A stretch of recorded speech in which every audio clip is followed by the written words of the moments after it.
Good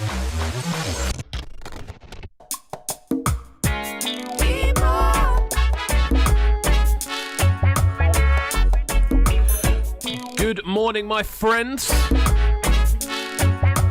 We are live on Cubcam TV. This is Brekky In The Cave, making our return from yesterday. Back in the hot seat. Gonna kick off with this one from Lynn. Very potent words on this one, going by the name of People. So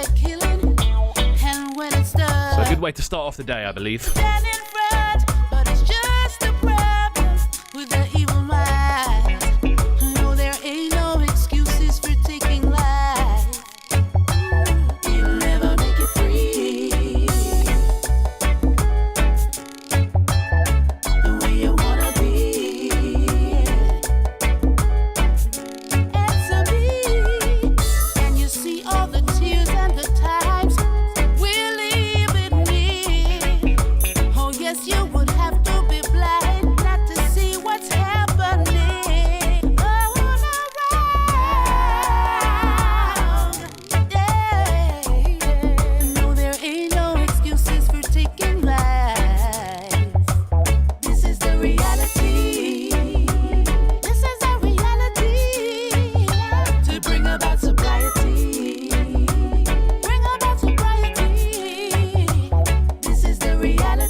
Good morning, Namina.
Fantastic words on this one, coming from Lynn.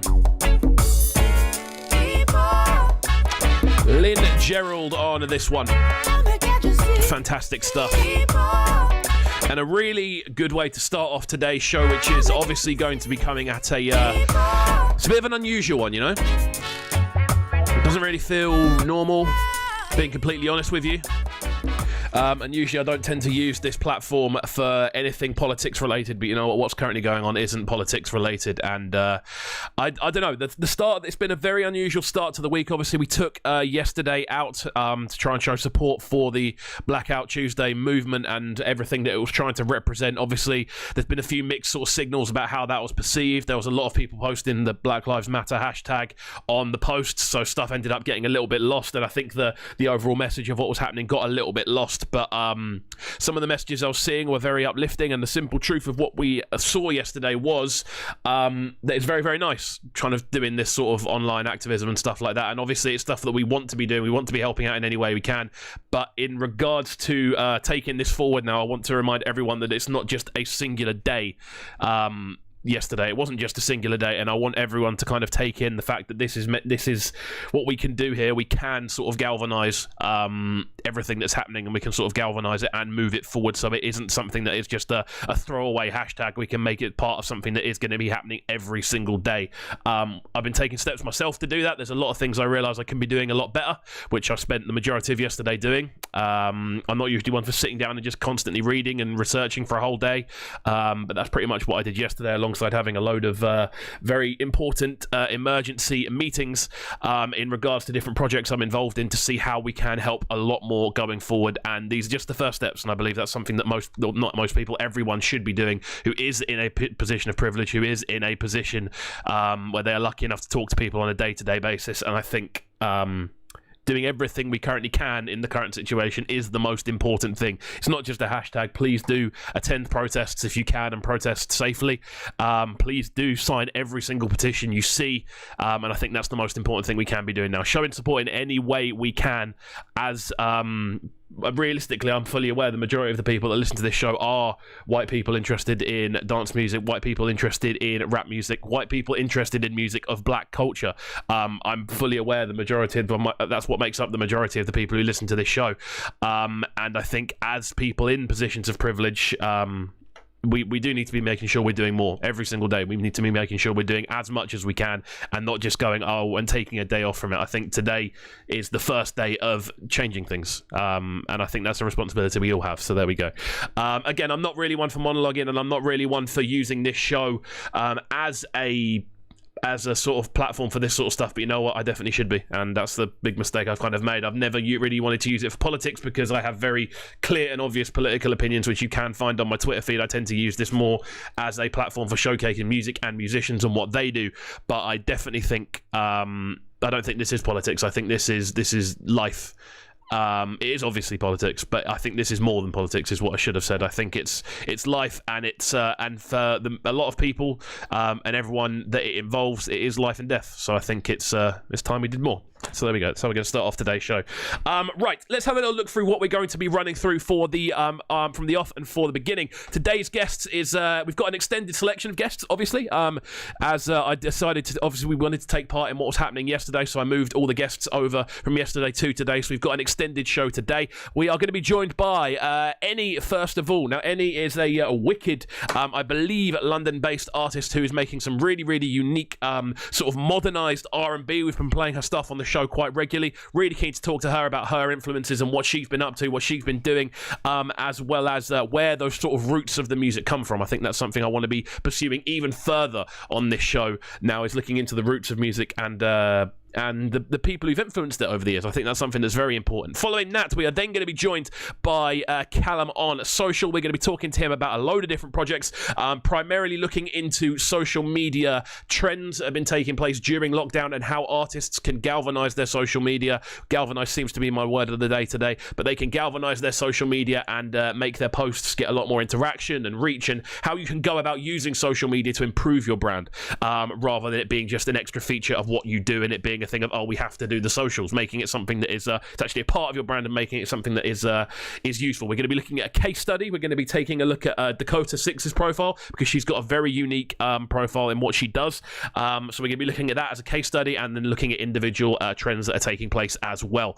I am Das Kapital. Will also be joining us. I don't know why I said his Twitter name. His name's Das Kapital. Why have I said his Twitter name? You can see I'm not really with it this morning. I can safely say I haven't been sleeping much the last few days. Obviously, just thinking things through, man. I think that's what everyone should have been doing over the last couple of days. Thinking things through more than anything else. And then we're going to be joined by Das Kapital, as I was saying. He's going to be joining us all the way from South Africa. We're going to be talking to him about house music over there, his sort of roots into the genre, and his sort of recent successes in the music he's been making. As well as that, we are also going to be joined by Primitive UK, they're a bass label based in the South, headed up by, I believe it's Eloquin, Tenshu, and Halux. Halux, I believe, is the sort of more guy at the forefront with the label, and everyone else sort of chips in as they go, but I may be wrong on that, so please do tell me if I am wrong moving forward. But there we go. That's today's listing. We're going to be live until 12:30, so there probably will be a point in this when the camera battery dies and I have to switch it over quickly, so when that happens, please do bear with me. I'll try and do it as quickly as possible. I've got my second battery here ready to go, so hopefully it won't be too disruptive to the show. Out to everyone locked in this morning, out to Jamie, out to Ryan Gallus as well. If you are locked in, please do let us know where you're listening in from. Obviously, we want to keep this chat room as social as possible. We want to make sure as many people are able to talk in this chat as possible. And I know the numbers aren't huge, but we want to make sure we are keeping the chat we want to keep it a social place. Let us know where you're listening in from. As well as that, let us know today's question. What will today's question be? I know, that's this. A song you found during lockdown. That was good last time. People shared some interesting stuff, and I went through and listened to everything afterwards. So, share a song into the chat today, new listeners, that you hadn't heard prior to lockdown, but because of lockdown you were able to find. So a tune on a random YouTube search, a tune on an advert, something along those lines. Let's have a little look at that. We've got loads of music to run this morning as well. We're going to kick off with this one following that wonderful tune from Lid as well. This one going by the name of Distance. It comes to us from Microboy and Yemi Bolatiwa. Really, really cool tune, this one. I believe it's forthcoming on Downplay, I believe. I may be wrong on that one, but I'm pretty sure it's a Slime Recordings group release. So what we'll do, we'll get into this one now, and I'm going to continue doing these live shares onto Facebook feeds and things like that. So don't go anywhere, guys. Keep it locked. We're live on Cubcam TV. Out to everyone locked in this morning so far. Of course, if it's your first time locking into the show, please do make sure you are hitting like on the video and, of course, hitting subscribe on the channel. We want to grow this channel so it does turn into a genuine platform, and we are going to be able to reach more people if people are liking the videos as well as sharing it as well, and everything like that. But let's get some conversation going this morning, guys. Let's have a look.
Wonderful sounds on this one. Microboy and Yemi Bolatiwa. Smooth UKG flavours.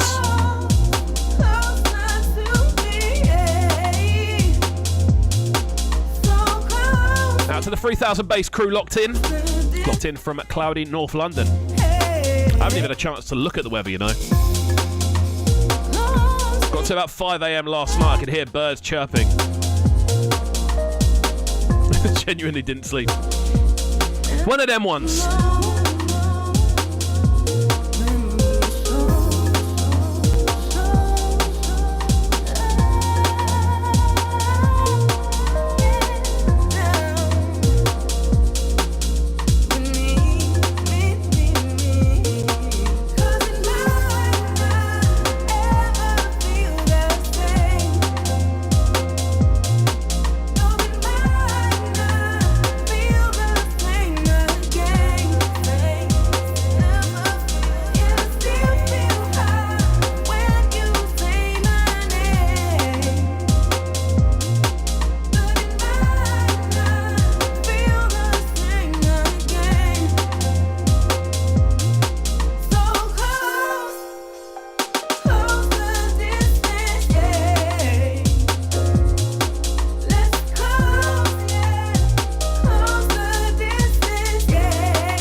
soulful business on this one. Very soothing tune, this. Coming from Microboy and Yemi Bolatiwa. Fantastic vocals. Smooth instrumental as well. Wicked tune, this one. Out to my locked-in crew this morning. Having a nice chilled out start to the day. I say chilled out. You know when you wake up and your eyes are just dry? Because you've had next to no sleep. That's the position we're in this morning. Sleeping pattern was all fixed up. Back out the window. But that's how we're doing things, man, you know? That's how it has to be. Right, we've obviously been away for a day, so we have missed out on a fair bit of news. We're going to be jumping into this conversation here. YouTube introduces brand new chapters feature. Very interesting indeed, this one. To be honest with you, YouTube seem to be a company that don't tend to update what's going on with their with their platform that often. If I'm honest with you, it tends to be quite a simple step with them. It's very much just videos and occasionally like a sort of layout change. But this is interesting. Obviously, we're listening live on YouTube now. It's going to be interesting to see just exactly what this new chapters feature means. Looking through it here, just send a little tweet out at the same time. This is the thing with doing this show. You know, I'm very much doing socials at the same time the entire time. I might see if I can hire Callum in the mornings to do things for me. See if I can hire him. Be good to do. But yeah, let's jump into this then. So YouTube has introduced this feature to help navigate your way through lengthy videos. YouTube has now rolled out a new feature named Chapters. The latest feature on YouTube allows content creators to split their content into sections, making it easier for viewers to skip parts in the video they don't want to see. All viewers have to do is hover over the timeline and they'll be shown a short description of what's featured at different time frames. This is a good idea. I really like this because obviously with what's happening with YouTube at the minute, we're seeing a lot of long form content take place. We're seeing a lot of people really kind of push for more extended content, looking for people kind of doing like mini documentaries and looking into sort of podcast stuff like this sort of show, for instance. It means afterwards I could then go through and put where the guests are into the video. That'd be really good to see because obviously I'm fully aware not everyone who I bring on the show everyone who listens to the show is gonna want to listen to every single person that comes on the show. It's just an unrealistic expectation. So if we can split it up so it is very much more along the lines of all of these people being able to have their own sections highlighted as well, it makes it easier for clipping. It makes it easier for casual viewers to kind of scroll past the show and find what they're listening to. This is a really good feature actually from YouTube, and I think it's one that I'm surprised isn't already available. Looking through the way things work, Chapters is optional for YouTube looking to break up their content into at least 3 timestamps. The feature is now available for creators to make use of on desktop, Android and iOS devices, and will definitely be loved by the fans of extensive podcasts and interviews. There we go. That's the useful news on that one. I'm going to be asking man like Callum about this later on as well. Looking through why this is a useful thing. Obviously, he's someone who I have spoken to a lot about getting the channel together, and you can actually check out the sharpened digital information in the top right-hand corner right now. You can see exactly what they're all about. They're a very, very nifty social media company in regards to the way they put things together, and as you can see, it is the alternative to hiring social media managers, and they are our official sponsor, so that does make me happy. Please do hit subscribe as well. Right then, going out to Ryan Gallus with his message. Best release I found since the lockdown is the compilation on Panel called Inside Our Chill Future Garage Vibes. You know what? I'm finding a lot of really cool Future Garage stuff as well. I think that's something that is definitely thriving during this lockdown period because it does tend to have a lot more. It's kind of more introspective as a genre. I tend to find when we're looking at stuff like sort of lo-fi garage and things like that. More introspective, melodic, thinking genres, I'd say. Not to say that other genres aren't thinking genres, but these tend to be genres that you'll listen to when you're kind of like trying to think about things more than anything else, which I think is a good thing. Let's crack on then with more bangers on the way then. Wow, time is flying this morning, I've got to say. You know what it is as well? Obviously not doing the show yesterday, I was slightly worried that we were going to be a little bit out of whack, that we may have lost a bit of I'd have lost a bit of how to speak, because I need to do this every day, otherwise I lose the ability to speak, to be honest with you. But seemingly it's all going okay so far. We're going to have some amazing guests on the way. The first of which is, of course, Enny, and she's going to be joining us in around 10 minutes or so. So I'm really looking forward to that one. And obviously, please do make sure the Please do make sure that people are liking the video, of course. Get into the comment section as well. Let's have a conversation. Don't just let it be Ryan. They're letting me know exactly what's going on here in the morning. Let us know where you're listening in from. Let us know a genre of music that you've maybe found yourself getting more into during lockdown as well. But yeah, let us know where you are listening in from, and let's get some conversation popping this morning. That's what we're trying to do. We're trying to keep this a sociable area because, as we always say on this show, these are unsociable times. So let's make sure that we are keeping things sociable during this wonderful thing we call the internet. So let's get into this one next then, coming from Lucent. This one, his edit of Hype Mungo. Really, really cool refix this. I'm loving, as I've said before as well, something that I think is one of the most underrated talents in music production is essentially recreating the wheel. Obviously this tune, Hype Mungo, one of the best dance music tracks to ever come out of the UK. There's no denying that at all. You can't get away from the fact that this is one of the best dance music tunes to ever come out of the UK. So to then put a positive flip on it and make it new and reinvent it. It's the same with food, reinventing stuff that's already been made into with a new sort of twist. That's something that's one of the most difficult skills out there, and I do think reinventing the wheel when it comes to music production is one of the most underrated skills. Making a remix that adds something new, for instance. But there we go. Let's get into this one then. Out to everyone locked in this morning. We are live on Cubcam TV. This is Brekky In The Cave. Don't go anywhere.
Super smooth sounds on this one. Out to Jamie in the chat. I get a lot of Instagram adverts as well, you know. I find it weird. More and more and more. There's certain tunes that I only found out about because of Instagram adverts. How about that? I put that down as one of the main sources of how I find new music. Target me. Instagram adverts. Hit me. Hit me with tunes I like. I'm fine with it. Good morning, Marauder. How are you doing this morning, my friend?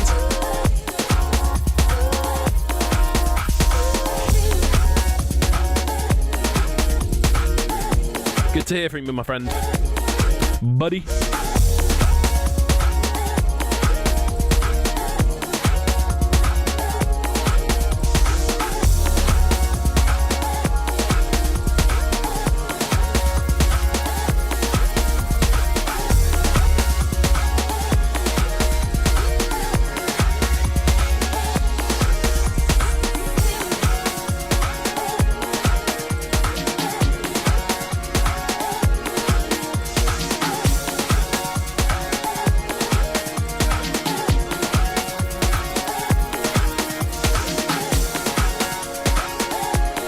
Awesome stuff on this one. The Lucent 132 edit of Hive Mungo. Smooth flavours.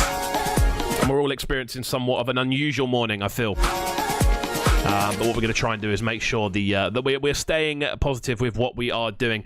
And what we're going to be doing here as well is obviously jumping into a lot of new music as we move forward. But we are going to be talking to our first guest in literally 4 minutes' time. So I'm very, very excited for this one. It's a guest I wanted to have on the show near enough since the first time I heard some of her music. And that's what we're going to be doing. So what we're going to be doing is very much moving into another tune that we're going to run first, a shorter tune. This one coming from Kapital, a tune that I did review over on the channel on Cubcam TV. We haven't done any reactions in the last few days. I don't know why. I've just felt it's not the right time to just be reacting to music, you know what I mean? We're going to be putting more up at the weekend, but I wanted to give it a few days, you know what I mean? I just wanted to be it's weird because I want to be respectful of what's going on, and I don't know, it just seems a little bit I don't know, just seems a little bit wrong to be posting random reaction videos over the next few days.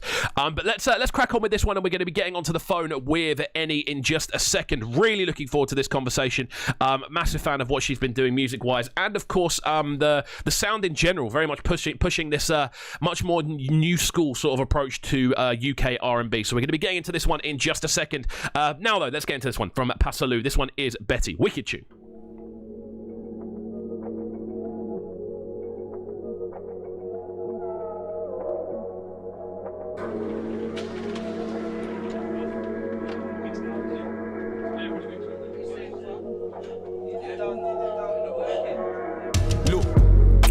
On a pig and that violate who tryna flee and that I was singing packs, I just need a million cash, I just need a million cash. How many yes dash, beta I spray then dash. Oh for the money and that, but a blow cloud fuck many skins get bust. Oh face of black dumpers on, dingas go ski and that. They like king them frost, pull up on your then blast, did the dirt then scare off, did the dirt then skirt off. They ain't did it like me. They ain't did it like me. Dirty Betty, they ain't better than she. Bow, they ain't better than she. Bow, they ain't better than she. They ain't did it like me. They ain't did it like me. Dirty Betty, they ain't better than she. Bow, they ain't better than she. Bow, they ain't better than she. I done seen a couple things, yeah. Up in this lifestyle, serving all these fiends. We just tryna eat right, mama she righteous. I came from greatness, I need my cake up. One of them they didn't listen, they didn't wake up. They'd rather drink up, I pray my niggas change. Money times I'm sly, yeah, all I know is patience. Oh I deserve it, how many sleepless nights put in work, yeah. Tryna hit the belly like it's dominoes. Solving all these bitches like it's dominoes.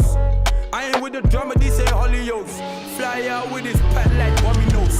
They ain't did it like me. They ain't did it like me. Dirty Betty, they ain't better than she. Bow, they ain't better than she. Bow, they ain't better than she. They ain't did it like me. They ain't did it like me. Dirty Betty, they ain't better than she. Bow, they ain't better than she. Bow, they ain't better than she. They spray, everyone dash. Turbo's long. Big spray, everybody dash. What I say, bet you do now, everything mess you up. Right then, my friends, we are back on Cubcam TV. This is Brekky In The Cave. If you are listening live on the YouTube, make sure you're hitting the subscribe button. And of course, if you are live on the podcast, make sure you're subscribing to that as well. We are available via Spotify, Apple Music, and SoundCloud. And we're joined by today's first guest. I've been looking forward to this one for a long time. Enny joins us on the phone. How are you doing this morning? Hey, I'm fine. How are you? How you doing? I'm okay, man. I'm okay. That's good to hear. Yeah, just working with this very minimal sleep scenario that I think a lot of people are finding themselves in at the minute. Now, obviously today we're here to kind of talk about the music you've been making. Now, I first got sent over your stuff through the Pit LDN, and the stuff they've sort of been doing. How long have you been working with them in general? It's quite new, quite recent, because it's my first release. So okay. Everything. Yeah, so it's a quite new relationship, but they've been great and they're really forthcoming, and it's been great so far, yeah. Yeah, wicked, man. I mean, what I've found with them as well is they're very enthusiastic about the music they kind of promote, you know. They're very kind of keen to push stuff.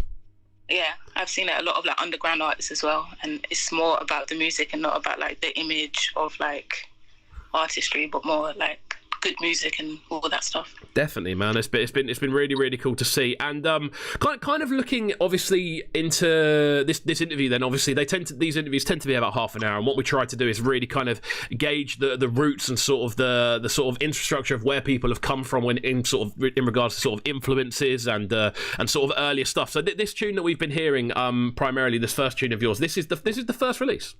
Yeah, that's my first release, my first official release. It's obviously very, very smooth. It's obviously very good. It's obviously very well done. So have there been sort of previous things that have been made that haven't made it out there, or is this literally just the first time you've hit studio? Oh no, so I've had like freestyles. So like I did a freestyle to a J Dilla beat, I think in around 2018, and that like got a bit of traction, but that was on SoundCloud, and then from there I was like, oh, I can actually do this. So then nice. I think with this as well, obviously, SoundCloud is obviously not the same platform that it was anymore. It's obviously a very different sort of time period now. Yeah, and how did you kind of find that first sort of process then when you started putting stuff up online and people started to react to it? Like, what did that feel like? Oh, that felt crazy because I didn't think anyone was gonna catch on. So it's like I uploaded the video and then I forgot I uploaded it, and then when I went back, there was just like, oh my god, this is really good, and I was like, oh shame, thanks. So then it kind of gives you the confidence to keep going and putting more stuff out, and yeah, so I found that really cool. Awesome, man. I mean, obviously, with what you're doing, you do have a very kind of unique sound, and that's something that definitely stood out right from the jump for me. Obviously, we get sent a lot of music on this show and in general through like different platforms, and something that I feel the worldwide kind of music scene has been missing is an influx of sort of new R&B, and I feel that's definitely something which is the influence is at least it sounds like it's very potent in the music you're making. Let's go back to the sort of earlier times then, in regards to sort of early musical influences. Who did you kind of grow up listening to? Oh, I grew up listening to, I know like people say this, but I grew up listening to everything because my older siblings and my parents are very musical. So like my sister was like into Arctic Monkeys at one point, and my brother was like into hip hop, and my parents with the soul and the gospel, so it was a lot of stuff. But I remember like the first album I ever listened to like fully was I think a Dizzy Rascal's Boy in the Corner album. Yeah. And I listened to that, and that's like when I was like maybe 10. So that's like I remember that like that's something that was like very important in my life, because I remember that's an album I listened to like from track to end. I mean, if we're talking sort of UK, if we're talking like specifically here, sort of UK music, there aren't many albums that are really kind of more in that sort of iconic field than Boy in the Corner. Yeah. And I think as well with the kind of influence that's had on a lot of people as well, it's definitely an album which has stood the test of time in regards to how it influences people and how it's kind of changed the course of UK music. So obviously with all these different sort of genres kind of floating around the household, how did you sort of establish what you were kind of interested in? I actually don't know.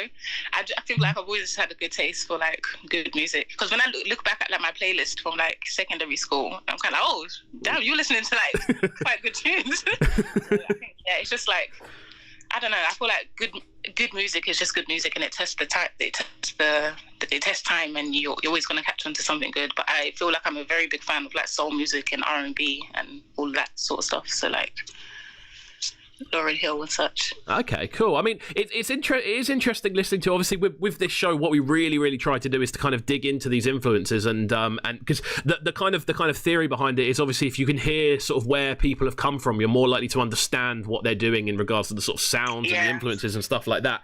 And I really think obviously that more sort of, as I was saying earlier, that R&B angle is definitely something which is very prominent in your sound. What was the first R&B tune you can remember listening to? The first R&B tune I can flip.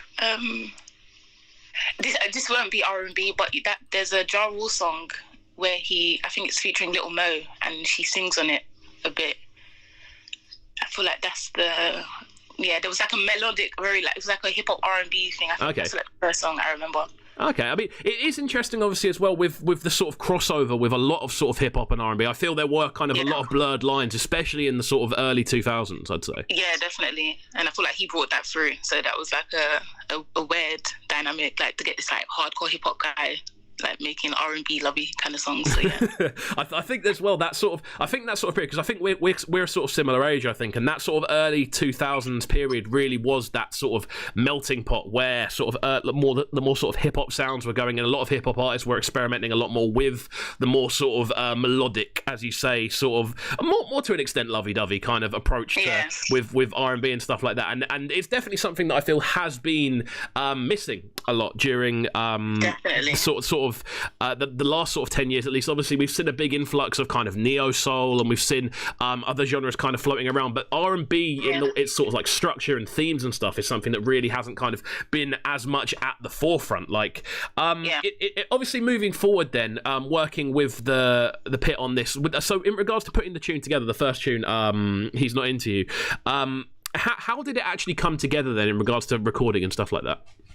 So I like telling the story. That's one of my favorite stories. So like a year ago, I heard the beat. It was like a YouTube beat, and I like wrote to it, and then I recorded myself and I put it online, and then that got a bit of traction. Then after the traction, people were like, oh my gosh, this should be like a real song. So I was like, okay, cool. So I booked studio time, I recorded the song, and I had it with me. And one of my friends had an interview at Represent Radio, and I came along with her, and then the song got into the hands of the producer of the show, and then he passed it on to my now manager, Pirate Beats.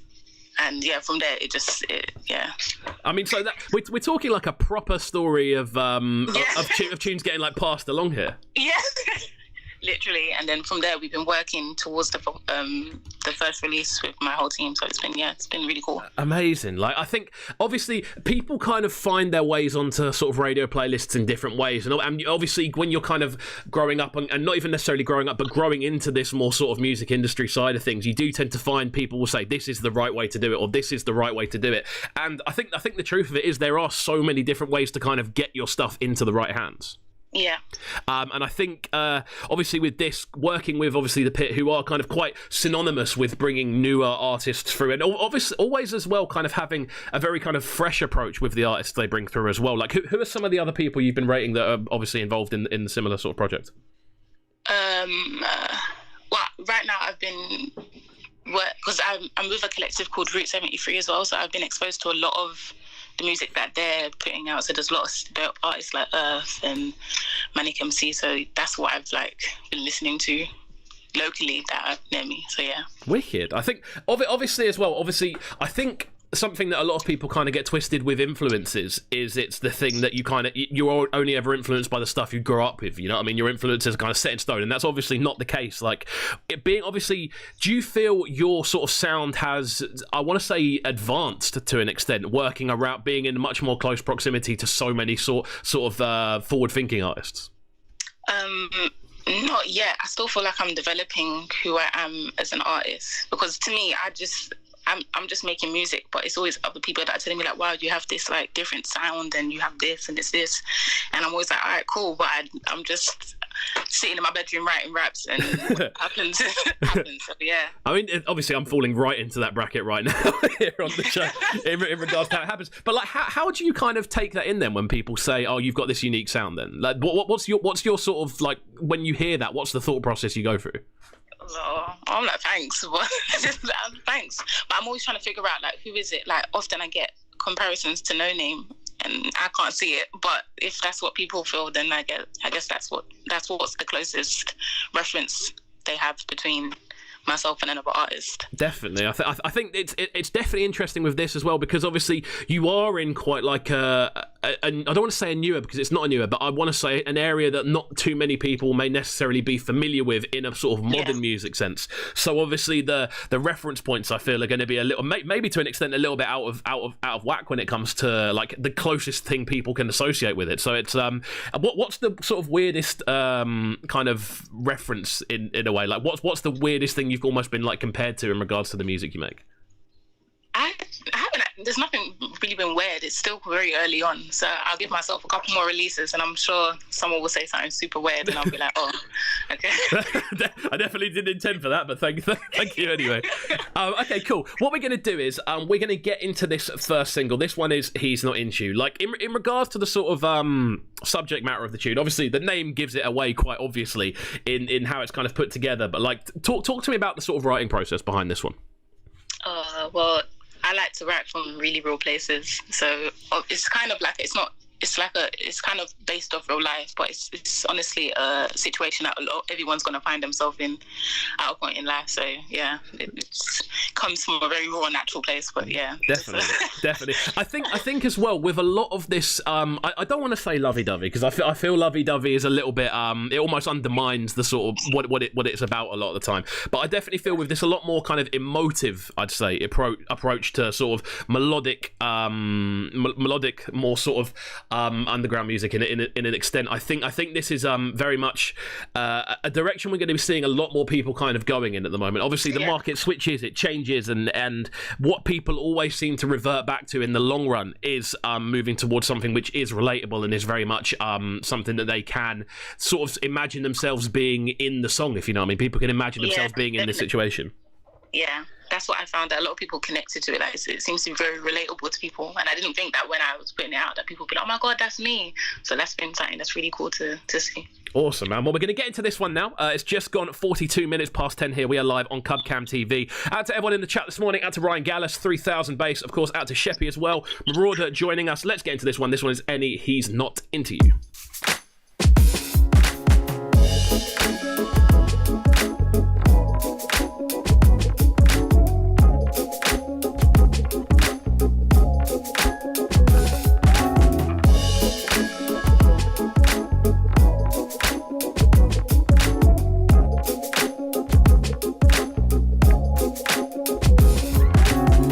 Saving you for friendly days and rainy days to make me think like there's a place inside the heart, because the one I really want has got eyes for another girl, pines for another girl, wine and dines and books flights for another girl. My friends think it's pathetic, but see I think it's prophetic. So unless there is a wedding, then there's still a chance. Maybe she will F him over and I'll fix his heart. Like maybe it's already over and it's just the start of the end, and I'll pretend to be your friend and be your shoulder you can lean on while I'm trying to let you into all the places that I've been inside you. If you saw what I do, then you probably vibe too. Look at me like I do. And I know it's sounding stupid cause the more I say it, and this song is sounding foolish cause the more I play it. I put myself in a position, think I need an intermission. When you ever gonna understand, he just ain't that into you. Yeah.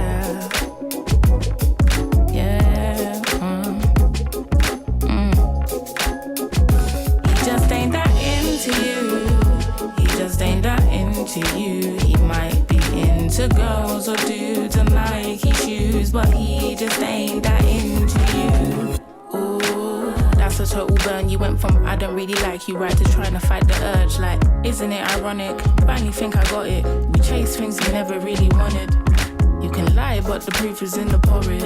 You ain't though you're steady building courage to make it known how you feel, cause you know that it's real. Like you know you can build, so you're keeping it real. Now you heard in his area code he's got and stacked 4 figures a week from selling. And keeps a couple shooters like he's down with risky roads, and still has some time to buy another girl a robe. I ain't one to ever point saint from a sinner. Lesson number 1's learn you cannot change him. Lesson number 2, sis, let me tell you, always put you before a dude. This just ain't that into you. He just ain't that into you. Yeah. Ay. He just ain't that into you. He just ain't that into you. He might be into cars and booze and eating food, but he just ain't that into you.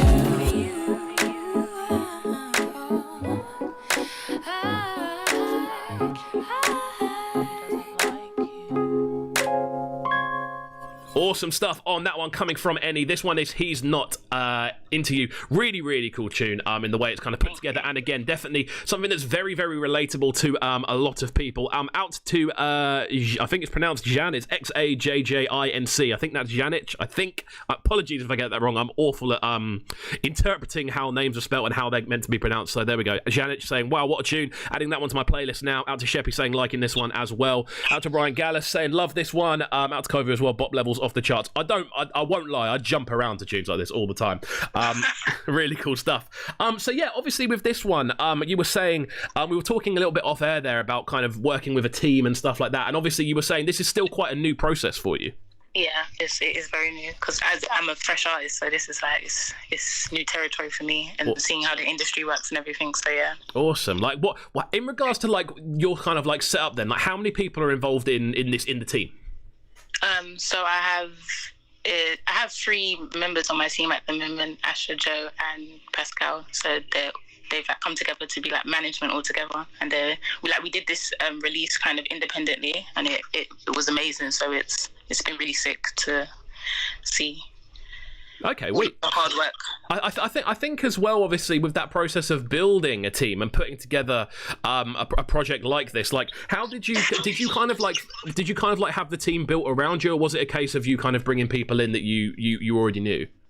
Oh, it was built around me. So when I met Pascal, he introduced me to like Route 73 and Asha and Joe, and then they liked the music and they wanted to help with growth, and yeah, so it was like very organic and very natural, and they're just very nice people. So yeah, wicked, man. I think especially now, when we're in a situation where obviously with these kind of groups and stuff like that, we're finding ourselves as musicians more than anything else. We find we're around our teams all the time, like more so than I feel ever before. And even when we're at home, we're constantly in WhatsApp groups, or we're constantly like in Zoom meetings with the sort of the team behind the artist, shall we say. Like I think it's now essential to be with a group that with a group of people that you get on with more than anything else. Yeah, definitely, because you don't want to talk to people that you don't like, and you don't want to like, because nothing's going to get done. So yeah, definitely. It's very important. You always end up with these kind of, oh yeah, but I don't like you, so I'm not going to do that bit and see if it annoys you. And proper, it's like proper petty half the time as well. Yeah.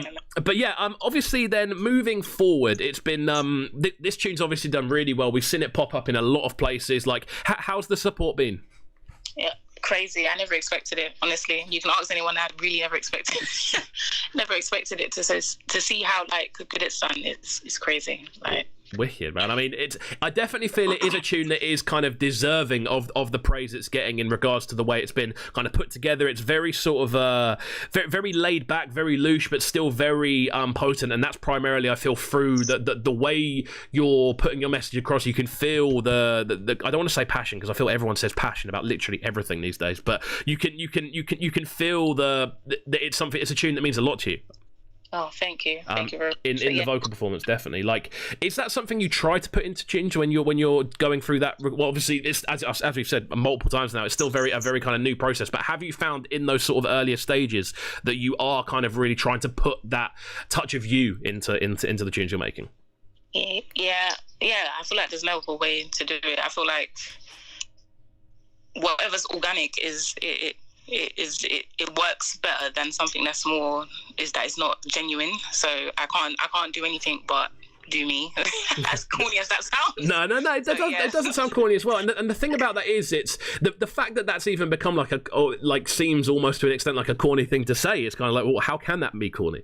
Yeah, that's true. Like it's what do you mean doing myself is corny? It's weird. It's a weird thing. I've never actually thought about that. It's a weird thing that can almost be considered corny. But yeah, I think as well with this sort of sound as well, it's definitely something that's going to blossom. It's definitely something that's going to kind of grow with the times. And I think obviously this kind of sound as well, it does almost fit into that more sort of easy listening bracket to an extent as well. Yeah. Like in regards to your sort of the composition process, and like when you're working now, like who's involved when you're actually building the tunes? So my manager's also my producer as well, so he's very much there as well, and there's a great team of other musicians like Casper and Joe Baird, who like are involved in production and stuff like that. So it's like it's a really good, it's a very musical situation. It's always about the music. It's never about like, oh, let's create this sound. It's always about making good music. Awesome. And that's been really cool. That's what I like to hear, man. And more than anything else, again, that fact, I quite like the fact that your manager is also your producer as well, because it means it's very like hands-on. It doesn't mean like projects are getting passed around the table to about 6 or 7 people. It means like everyone can have a genuine input on everything. Yeah. And someone that gets the vision as well and gets the sound. So it's I think it's better that way as well. Definitely, man. So obviously we've been kind of I got sent this tune during lockdown. In regards to like recording it, I'm assuming it was kind of like finished up and ready to go before lockdown hit.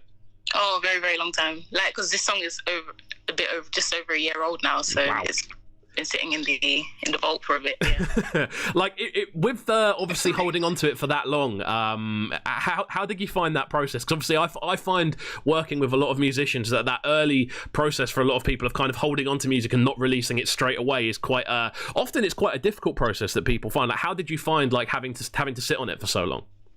I found it good because I feel like it was the right time. If I'd released it like a year ago initially when I recorded it, it probably wouldn't have been the same situation. I wouldn't have met the people I've met. So I feel like for this particular song it's worked out greatly. But I get it, I'm starting to get it now because I've made a lot of songs over the course of like the past 12 months, and it's like when you make that song you want it to go out then because of the feeling you have with it. But when you've held on to it for a bit, now you're like, oh, is this even good? Do you like it? So I feel like that's a very complicated side to it. Definitely, it's always an unusual one, I find, and I think that's something that does actually stretch the entirety of music, especially if people are kind of working on a more kind of like homespun basis, like with a team that they like. The feeling when you finish a tune, you're like, this one bangs, let's work out how to get it out there right now. But then you have to contain it and stay excited about the tune. Like, obviously, you said you've made so much music over the last year there. Like, how much stuff is like floating around in the vault? Oh, there's a couple. There's like 10 to 12 songs that are sitting in the vault. I think as well, obviously it can't be a quick process with the sort of music you're making, because obviously it seems like you've got a lot of people getting involved, like in the production side of things as well. A lot of stuff sounds like it's recorded in live. It doesn't sound like it's super sample based. Like, it must take a while putting a tune together. Not that long, but it takes a while to like develop it. So they're always going back to work on it and change things, and like you share it with other people. Yeah, give me your opinion, and yeah, so it's always a nice journey. It's not like, it's not a microwave job. That's what I'm trying to get. No, yeah. Not at all. It's a solid, worst kind of way to work. Solid, slow oven bake is how I would kind of describe it. But yeah, with the future, then obviously I've just looked at the time. We've only got a few minutes left, so I want to make sure we're getting as much out of this as possible. This has been a really enjoyable one, by the way. I've got to say, I've very much enjoyed the hearing about your process more than anything else. Because obviously, with this show, we tend to find we're speaking to people when they're sort of like, I don't know, like 3, 4, 5, 6 years down the journey, like minimum, and to speak to someone who's very much at the start of their journey, it's quite nice. Like, do you often find yourself getting asked similar questions to what I've been saying today in regards to like so with your process and do you find yourself getting those a lot? Yeah, recently, yeah. Like, all people want to know when you're like, oh, I'm just making music for my room, like. I mean, it's awesome though, and I think that definitely shows a level of without sound. This may sound condescending. It definitely isn't meant to sound condescending in the way I put it across. But it just sounds that there's a certain level of maturity to the sound you're putting out there. Oh, thanks. I appreciate that. And it's just sick to hear, and obviously we've seen it today. We've played one tune, and my chat is lighting up more than anything else I've said this morning off the back of the tune. So that it's definitely got that immediate kind of impact, and I definitely feel you've got a sound that really, really hits people, which is awesome to have so early on. In regards to the future, then, what's the plans then? What have you got kind of in the works that you're allowed to share with us today? So gearing up to the next release right now. That's what we're working towards at the moment. I know there's a lot going on in the world right now, so just got to be patient, and yeah, we'll see. Because it's a very weird year this year. So definitely, man. I think with this sound as well, I think you want it to make the right kind of impact. I feel. Yeah, definitely, and you want everything to be in the right time, and not like, because even this release, it was like, are we going to release it, considering that it was like at the beginning of COVID that it was going to come out, and it was just like, you know what, just put it out and see what happens. And I think I've got to say that's definitely something that has played into the favour of this one, because again, obviously people are at home a lot more. People are listening to these more sort of like easy listening kind of playlists and more sort of smooth and soulful stuff, and this definitely is a tune that fits into that bracket, so it's kind of worked, I feel. Yeah, thank you. Okay, cool. Right, we've nearly run out of time, and I've got to say, as I said before, this one's been really, really enjoyable. We're going to be jumping into a tune next called Vibe Out. This one is yourself alongside Ray. Talk to me about this tune. Yeah, so this is the song that I recorded in 2018 on a J Dilla beat, and this song is it's one of my favourite songs I think I've recorded. It's a special one. Awesome, man. Well, we're going to finish up by jumping into this one. It's been amazing to talk this morning, I've got to say. Thank you for jumping on the line. What are the best social media tags for people to get hold of you on? Cool. So you can find me on Enny_integrity, ENNY_integrity on Twitter and Instagram, if you want to connect. Awesome, man. I mean, in regards to when we can expect sort of new music from yourself, then obviously there's a lot of stuff in the there's a lot of stuff in the locker with what you're going to be releasing and stuff like that. Give us a rough time frame if you can. Hopefully within the next 2 months, so between June, July, the next single should be out. Awesome, right? That's a perfect way to sign out on this interview. Then, as I said before, it's been awesome. In regards to music, when there's new stuff dropping, we'd love to support it here on the show and obviously across the different platforms that we kind of represent here on Brekky. So, I'm really, really looking forward to getting to this one, and we'll speak soon. Thank you. Talk to you soon. Nice one. Right, we're going to jump into this one next then. This one coming from Enny with a track entitled Vibe Out, featuring Ray. Don't go anywhere, guys. We're live on Cubcam TV. In about, after listening to this tune, we're going to be jumping onto the line with Callum on social. He's going to be running through how we can improve our social media presence and improve our sort of campaigns. We're also going to be talking to Primitive UK with Hallex and, I believe, Eloquin. Also going to be talking to Das Kapital as well, so it's going to be an amazing rest of the day. Don't go anywhere, guys. We're live on Cubcam TV. Hit that subscribe button.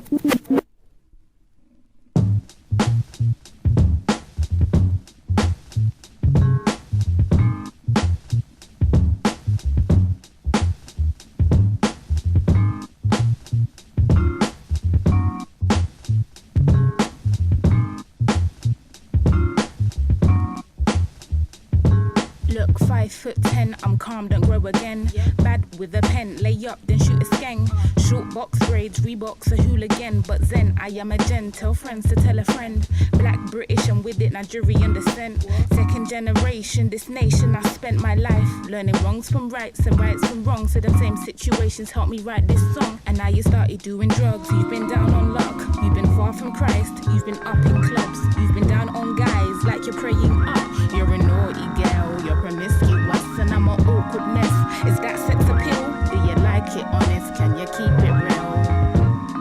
Can you keep it real? If you like it honest, then can you keep it real? Don't you want me to know how you feel at 2 o'clock in the morning? I'm your girlfriend, so keep calling. Baby, I just wanna know if you'll be good till the morning. I just wanna know. Look, now I ain't getting paid for my lyrics. Where is the respect? Heavy line that I spit's worth a coke-ish brick. Now I don't know about drugs, I don't know about money. If the feds come round, then I don't know about nothing. Wanna be a happy bunny bun, be with your honey. Skip a couple stones, yellow brick roads paved with gold, and clip my red soled shoes back home. No, I'm not another material clone. Wait, let me get back in the zone. I'm like Rach, why the guy switch up the flow? I don't know, you will never be her. You are pro-evolution, I will always be far. Like I'm flipping Van der Sar, babe, I am a keeper. Black sheep and a flock of white. I take a pause and then reflect, am I living right? Or am I deceived by the dark that I'm in the light? And yes, sometimes I'm doing good and I'm doing fine. And sometimes, yeah, I have to fake that I'm feeling fine. Yeah, that I'm feeling fine. But I say 5'10", I'm calm, don't grow again. Bad with a pen, lay up, then shoot a short box braids, Reeboks, a hooligan. But Zen, I am a gen, tell friends to tell a friend. All right then, my friends, thank you for joining us this morning. We are live on Cubcam TV, and now a special word from our sponsors. I'm joking. We're joined by Callum on social live on the show. Thank you for joining us, my good friend. How are you doing? I'm very good, thank you, man. How are you? I'm good, man. I'm good. I'm not going to do any more complaints about not being able to sleep properly, because you know what? If I listened to everyone's sleep complaints, I'd be here all day. So, yeah, obviously this is one we've had in the book for a while. We said as soon as we did the first one, and the reaction we got to it, that it was going to be definitely one we had to revisit. In regards to kind of helping people fix up their social media patterns and stuff like that. Obviously you've been very, very busy. We've been watching the kind of growth of Sharpen and your kind of presence rise on socials as well. Like how have you been? What have you been up to primarily for the last couple of weeks? Well, it's actually been a really exciting time for us at Sharpen. Obviously, with COVID hitting and stuff like that, a lot of businesses have been kind of seeking online help and stuff like that, and more the social media side, and to see what they can do for their brand.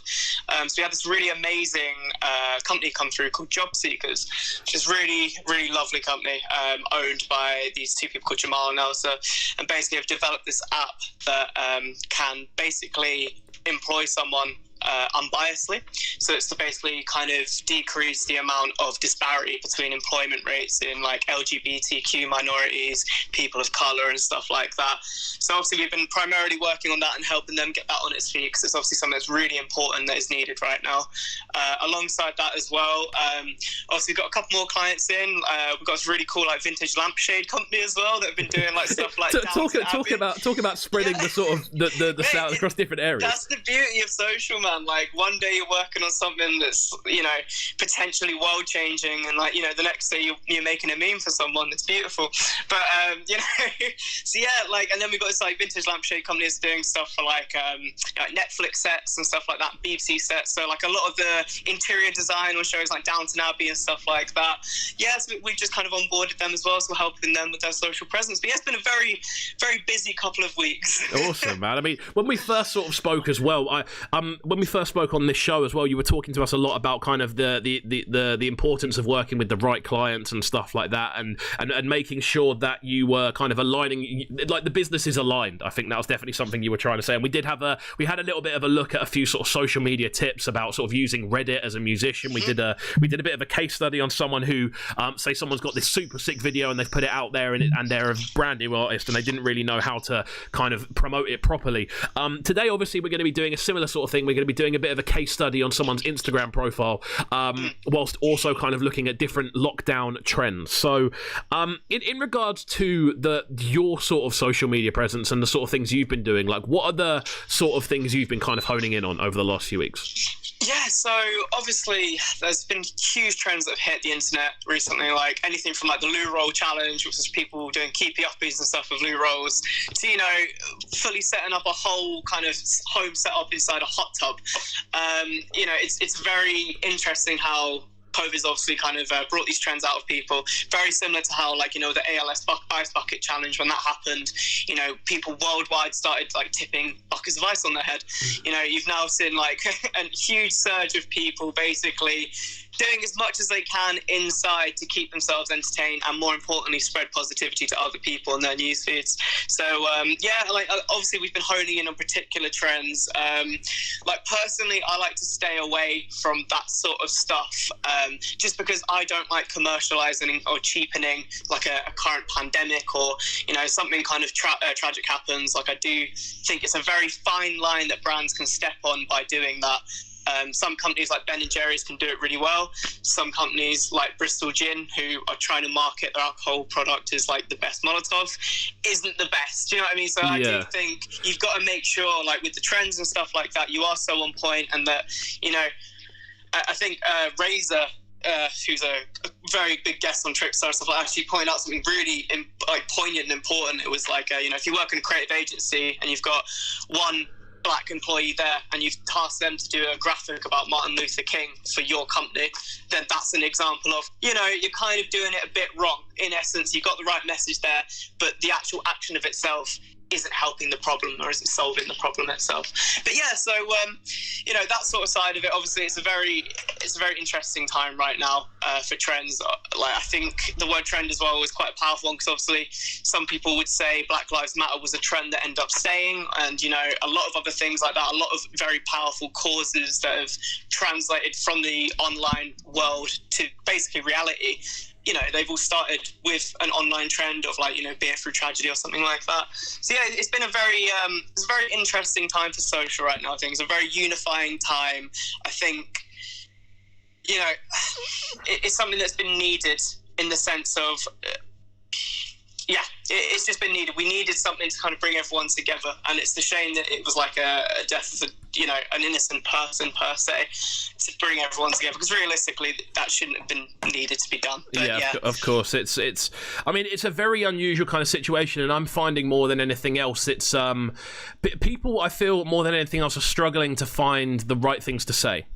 Yeah, I think that is definitely something that I think with the current climate we live in right now as well, which is, I think everyone is very angry right now, and there's a lot of misplaced anger, and I feel like there's a fine line in which you can tread. As I said, you can either be very supportive, you can end up hindering, and a lot of these brands, albeit they're told by the digital marketing team to piggyback on as many trends as they can, but they misinterpret that when something like this happens, obviously, because that is, it changes the dynamic of the world for what should be a couple of days, but it should actually be permanently, in my opinion. Definitely, man. I think I think with obviously we're at a point now where there are numerous worldwide events going on. I can't remember a time in my lifetime where there were two such kind of huge worldwide things going on at the same time. Yeah, well, this is it. Like, I was actually speaking to this with my girlfriend yesterday. We were saying, it's a really odd time for humanity and human history in general, where pretty much what we're seeing here is the original foundations of a broken system come down, and the internet is one of the main reasons that's happened. And it's a very interesting thing. You've got these people from minorities and communities that are basically oppressed in every single country, be it from New Zealand and stuff like that to the marches in Ireland, UK, USA. You can see these correlations and how these people are treated. So I think right now the power of community and the power of basically the internet is so imperative to basically the next steps of humanity. So yeah, like that is all basically spawned off the one question of trends at the moment. That is probably the biggest trend right now, and I think it's an important one, and that one that should stay.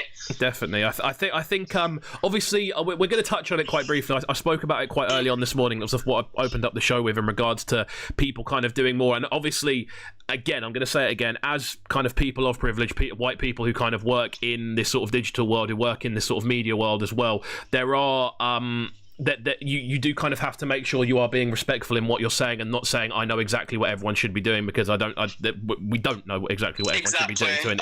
And I think obviously being kind of careful with this, like in regards to the we were seeing the kind of black squares pop up on Instagram yesterday, and obviously during the start of the day we actually saw that this was almost drowning out the Black Lives Matter hashtag, so information wasn't actually able to get through. How were you kind of viewing everything yesterday? I think it was a very interesting time, really. So, firstly, the black square, it's a great start. That's what I thought about it. I genuinely thought that trend was a great start in the sense of using a hashtag Blackout Tuesday, a completely new hashtag itself, and pretty much pushing it to the forefront of the algorithm and encouraging essentially every single user who has got some sort of following or some sort of if they're in touch with black culture and stuff like that, or people of color, to support them openly. And that was a unifying experience from across the world. Obviously the bad side of it is, the misinformation that comes with it, like people putting the wrong hashtags can be a lot more damaging to the overall cause. Like, for example, a lot of the black squares were, as you said, were pushing out like protest dates and stuff like that. And, then it comes into the question of, well, what's actually helping the cause more? Is it the black squares on Instagram, or is it, the actual protest dates on Instagram? And then that's where, again, you're covering all your bases you can to support the cause, essentially. And that's what it should be seen as well. So yeah, the Blackout Tuesday, I thought it was a great thing, and I really hope there's more stuff like that, to be honest, because a lot of big brands, like even viral publishers, took a complete day off posting. They literally, rather than harnessing 7 million views, engagement, all that sort of stuff, they literally just did not post anything except Black Lives Matter as a one post. And I think that's a very important thing, and I think more viral publishers should be taking control and basically doing that sort of stuff with that platform, as they've got such a big reach. And, that's basically, I think the people need to be taking more responsibility if they've got a big engagement pool to basically spread the right message to the right people. Definitely. And it's a very... I'm trying to think of, obviously, I'm trying to say this in the right way. It's a very unusual time, and I think more than anything else, obviously seeing some of the scenes that we have been seeing on Twitter primarily, and I think in this scenario, this is one where Twitter has really kind of been the champion in regards to as a platform to finding the right information and finding petitions and stuff like that. In regards to Twitter normally, have you seen it being used in such a useful way, like before this? So I think, I was going to say, with the Twitter thing there, completely agree. and seeing what Jack Dorsey, as the CEO of Twitter, has basically said by flagging Trump's tweets as inciting hatred and violence. I think Twitter in general right now is in a very, very strong place, be it political values and stuff like that, albeit last year they did have a lot of controversy around their data policies and stuff like that. Their actual stance on this sort of thing is powerful, whereas Mark Zuckerberg's right now has been let kind of Donald Trump do as is and kind of continue inciting spite, violence and stuff like that. And obviously the byproduct of allowing, people that are influential spreading the wrong message is, it's as poignant as someone who's spreading the right message. But obviously it's the other side. It's very, I think more than anything else is, I think, because obviously we're both people who use Twitter quite heavily. I'd say I'm on Twitter more than any other platform. Primarily because I find it's the place where you can sort of set up your own feed. You can kind of set up the news that you and find yourself able to get hold of the news you want to. A lot of the time, find yourself able to get hold of the information you want to, especially with in regards to what you're pushing out there. I think. Well, I don't think this situation would be anywhere near as global and as and being received as loud and as clear without Twitter. Yeah, I wholeheartedly agree with that. I think this is it. Like, the more these things happen, we see how important social media is as a tool. And it really is. Like I said it in the first time I came on this show, social media is a tool, and it depends how well you use that tool. If you use it to spread, a good positive message and to, basically encourage people to do the right thing, for example, the Blackout Tuesday post, that's using social media in the correct way. If you're just using it to incite like violence and you're just using it to spread basically negativity where it's really not needed right now, if you're there basically calling out, I'm going to say it outright, all lives matter on a Black Lives Matter post, you are inciting hatred right there, because it is one of those, like, Black Lives Matter, mate, they're the ones at the soup kitchens right now giving food to all the homeless people regardless of colour. All lives matter are the people that are commenting on Facebook trying to cause rifts and cause rifts, and more than anything else, try to use. I saw this yesterday on my feed, and I've become worse at it in regards to engaging with people and stuff like this. But I think I saw someone basically along the lines of saying, "Oh well, this is." Someone said something along the lines of, "This is pathetic. Like, bad things happen every day." And I looked at that and just kind of went, "What's wrong with you, sir? What's wrong with you?" Yeah. Well, this is it. Like, I think social media as well, obviously you get these people that have lived very isolated lives, and the way they view the world is on a bigger scale is through the internet. And I think a lot of people end up feeling like entitled and privileged when they follow a particular person or like significant influencer that says something that goes against what they believe in. And I think that's that's a prime example of it right there, obviously. Him kicking off, he's saying, "Oh, everyone dies every day. It's not that deep," sort of thing, essentially, where it's like, well, where you live right there, you might have a very, very small minority of like Black people. You might have like 0.5% of your population might be people of color. You don't know what they go through in your town. You're only going to see it on a more of exploited stage on Twitter and stuff like that. So it's one of those, like, you may live in a predominantly monocultural state or monocultural town, city, etc.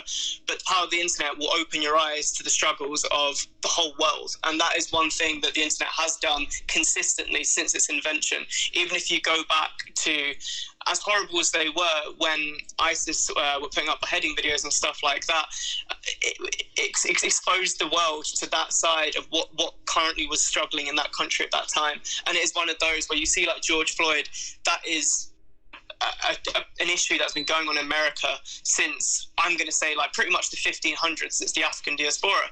And it's taken 500 years for one person to go viral from being beaten up, for it to actually really, really, really put it back on the global scale. Like, this is something we should be addressing. Same as Sandra Bland in 2017, I believe it was, where her mugshot was supposedly doctored, so she supposedly had actually deceased before the mugshot was taken and stuff like that.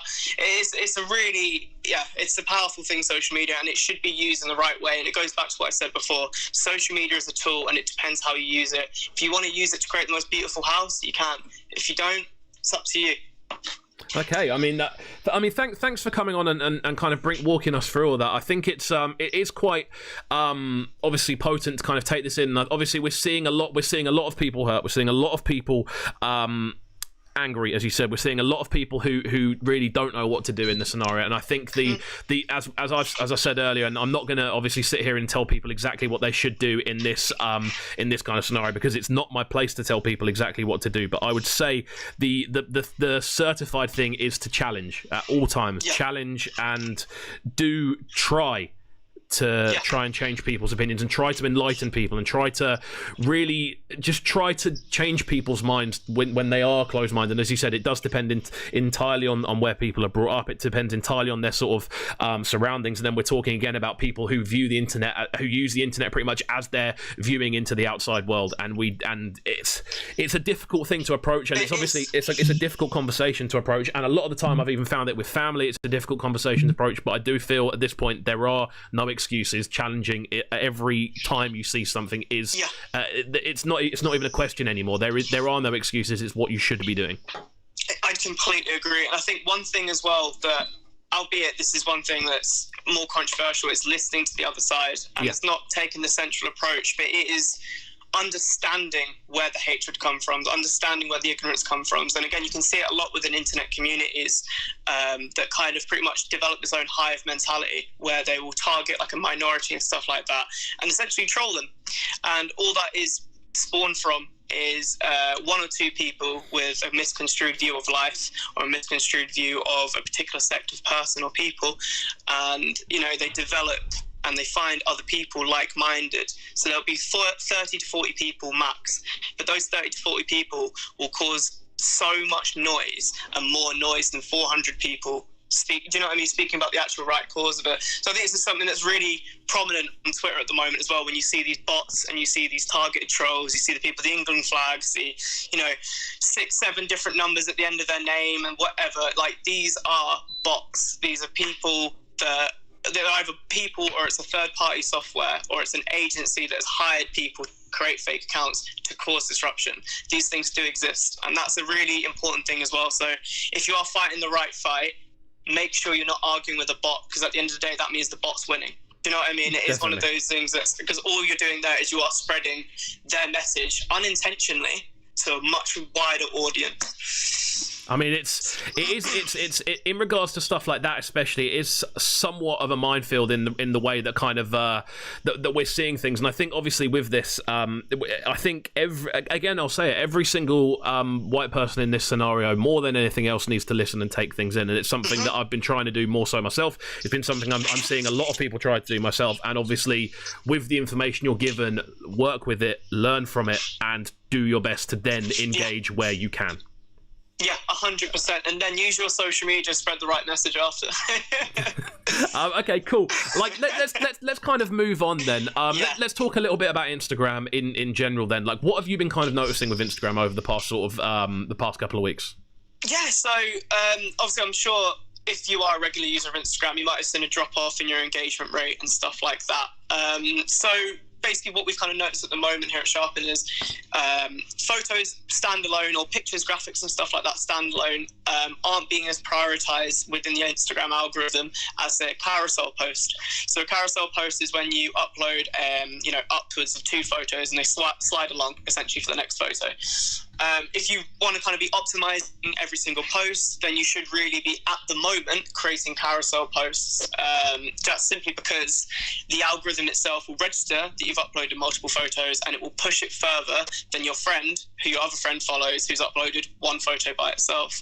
I think that as well, alongside engaging with the actual hashtags. So obviously you can follow hashtags on Instagram, you can actually engage with people. I think that's a very, very strong growth tactic that a lot of people kind of miss out on, which is it goes back to that connecting with your demographic and understanding what their interests are and who they are and stuff like that.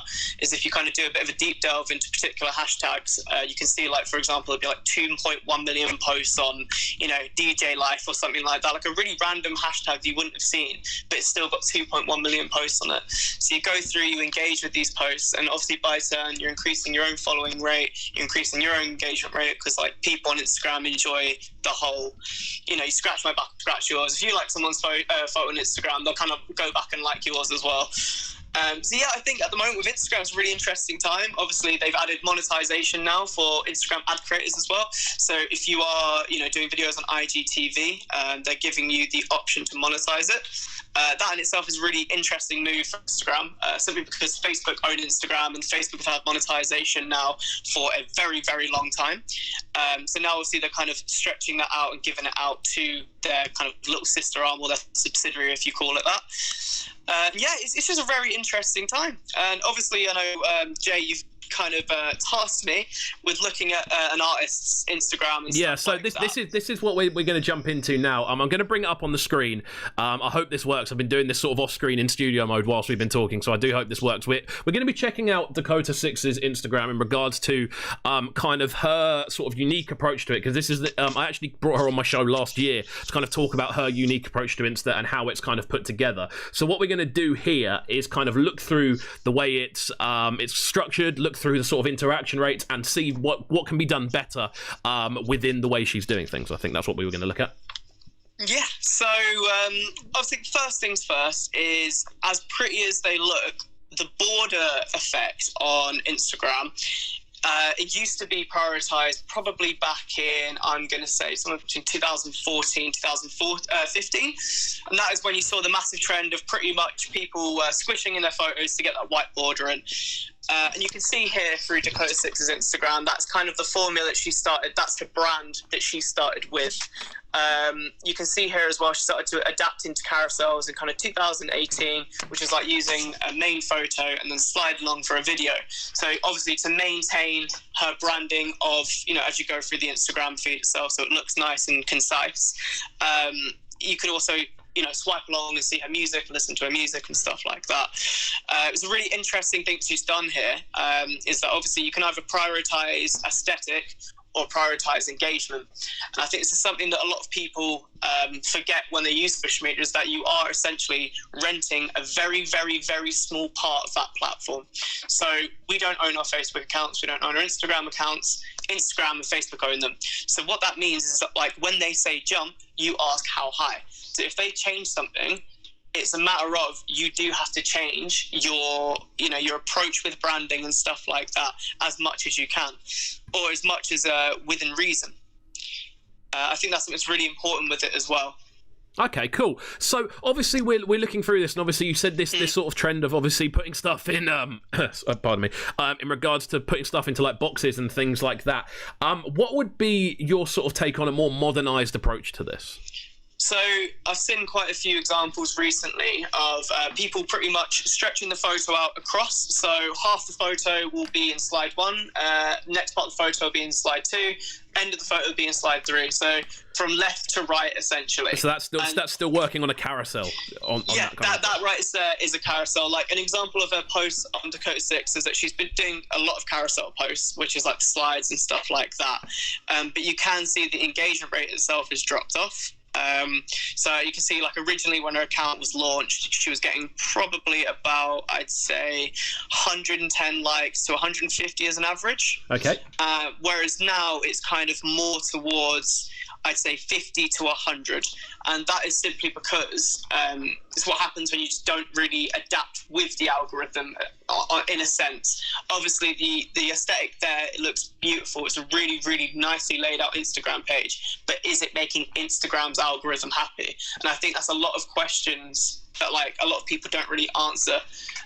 Like you see it with YouTube, like a lot of content creators adapted their thumbnails to obviously reacting with their face, because the YouTube algorithm registers a human face on the thumbnail. And that's another thing with this. It's how you build your audience originally. So you can kind of see here with Dakota 6, it was, photos of her and stuff like that originally. Not much kind of indicating towards the music side.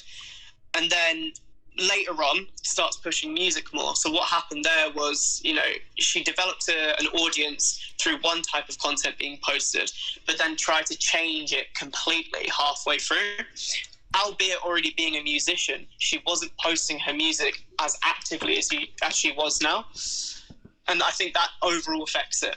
Okay, there we go. I think some really, really useful information there. Out to Dakota 6 for saying this would be a cool thing to do. So we, just so everyone is aware, we did ask Dakota beforehand whether we'd be cool to do this online, and she was quite happy with it. I thought it'd be quite a cool way to kind of dissect and sort of actualize what's actually happening with Instagram now with a sort of live example. I thought that'd be quite a good way of kind of exploring this more than anything else, and looking into and how you can kind of use that algorithm with yourself. You know, I mean, how you can actually adapt that algorithm and make it and adapt with it more than anything else. And I think that was a really good example of how we can kind of all do that, because I think with Instagram, obviously everyone has their sort of style, everyone has their approach, everyone has what they're doing and their way of kind of putting things together, and you become attached to that. I feel I've become attached to things on Instagram and the way I post and the sort of structure of things, and you're kind of like, but I like my structure works, and you do have to ask yourself sometimes, is my structure more important than the point of the platform?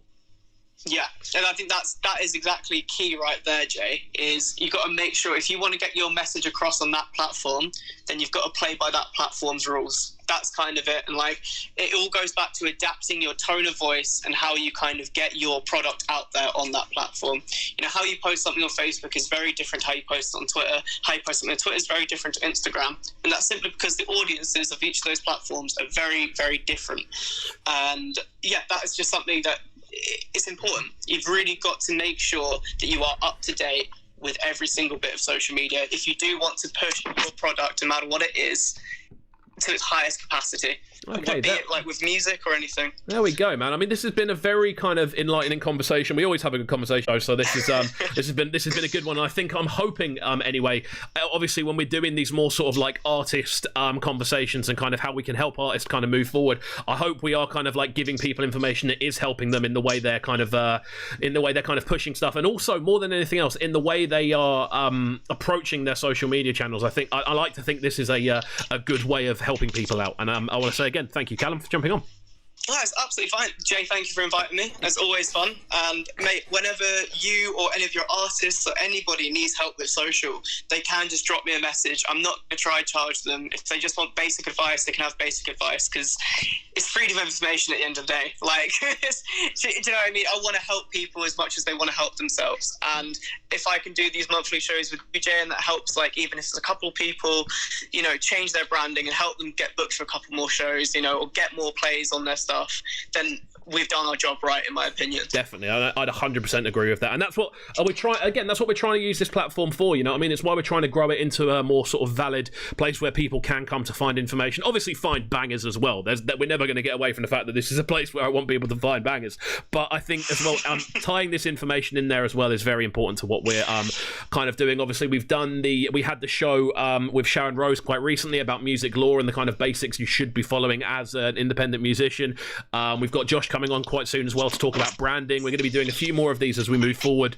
Sort of artist help sessions more than anything else in areas they may not necessarily be experts in, because the information isn't like in your face all the time. You know what I mean? So I think these are good things that we're doing. Kind of moving forward then, what are the best ways to kind of get involved? Kind of look at what Sharpen's doing as well. Well, we've actually recently revamped our website, so sharpendigital.com. If you do want to have a little look at our website, you can follow us on Joel Does Social or Callum on Social. And we actually recently got our client director in now and business development, Zach. So we've actually kind of onboarded our third member now as well. Amazing. So obviously we're going to be trying to push it to the next level and stuff like that. So if there are any businesses or brands, or even if you're an artist that just needs a bit of optimization or just a bit of help or guidance, please do just drop us a line on any of those platforms or use the contact form on the website. And, you know, we'll help out as much as we can. There we go, man. Thank you for jumping on the line today. As you can see, you are our official sponsors now, so this is quite a cool way of doing things. But there we go. The alternative to hiring social media managers, the official sponsor of Brekky In The Cave. Let's jump forward then. We're going to jump into a tune next before we get into this conversation with Primitive UK. This one coming from Luciano and Runkus. This one going by the name of Use Jar Words. Callum, it's been an absolute pleasure. We'll speak soon, and obviously keep everyone updated with what's going on. Thank you again, Jay. No worries at all, my dude. Let's get into this one then. New listeners, please do make sure you're hitting the subscribe button, hit like on the video as well. And yeah, don't go anywhere. It's Brekky In The Cave.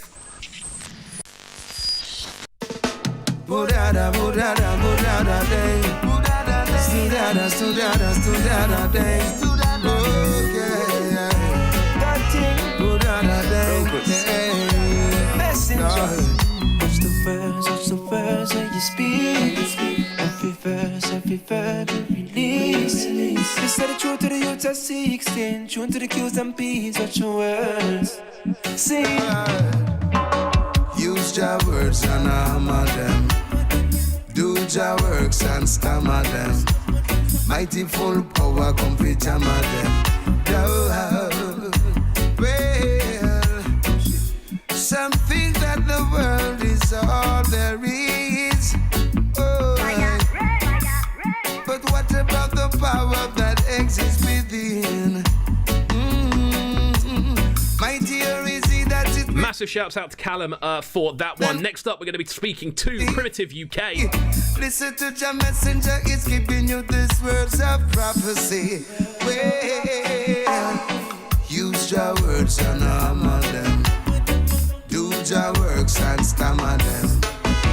Use up your lyrics and grammar them. Words sound and power come fit hammer them. Hey, use your words and hammer them. Do your works and stammer them. Use up good lyrics and grammar them. Lord, I'm a shepherd, I don't see the weapons them on. Don't see them recognize that every letter I found been to protect my life. That's why I prefer write songs as words. Sing.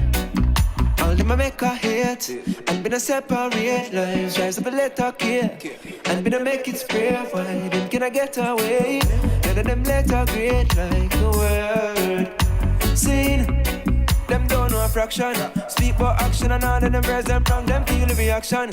Scream it out to the past, stop burn them long. Them claim them a bad man. I've got book in my page and them names spell wrong. Put away from God's strong, yeah. And it's an ancient one. The messenger send them, yeah. Words don't fear men, them wrongs. But bless them again then. But me see it don't make sense, cause them can't form sentence. But still I get sentenced, but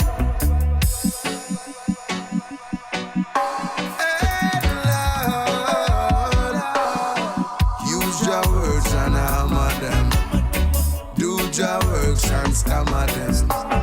Work sound and power come fi jammer them. Don't. Use your words and hammer them. Do your works and stammer them. Use up good lyrics and grammar them. Don't.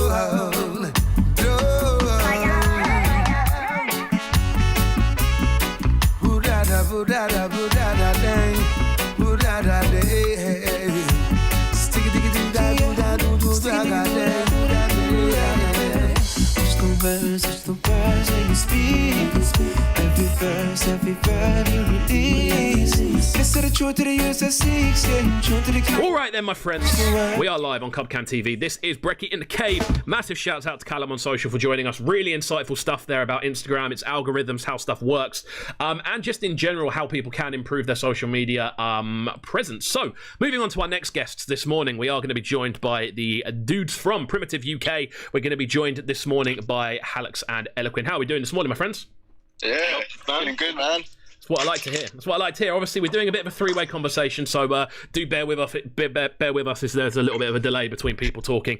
What we're going to be kind of talking about here then is looking into the realistically just looking into the building of the project and then looking into what you've got going on. So let's start off with a bit of background on both of you. Like Halux, let's do yourself first. Like, what was your first sort of introduction to bass music?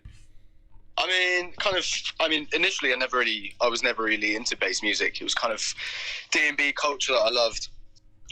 Kind of starting off at college doing like production course, everything like that. Kind of wasn't really for me. I think when you kind of make music that kind of sounds like the Wiggles or whatever like that, it doesn't really go down well. What do you mean by the Wiggles? Mate, my production was not good at all.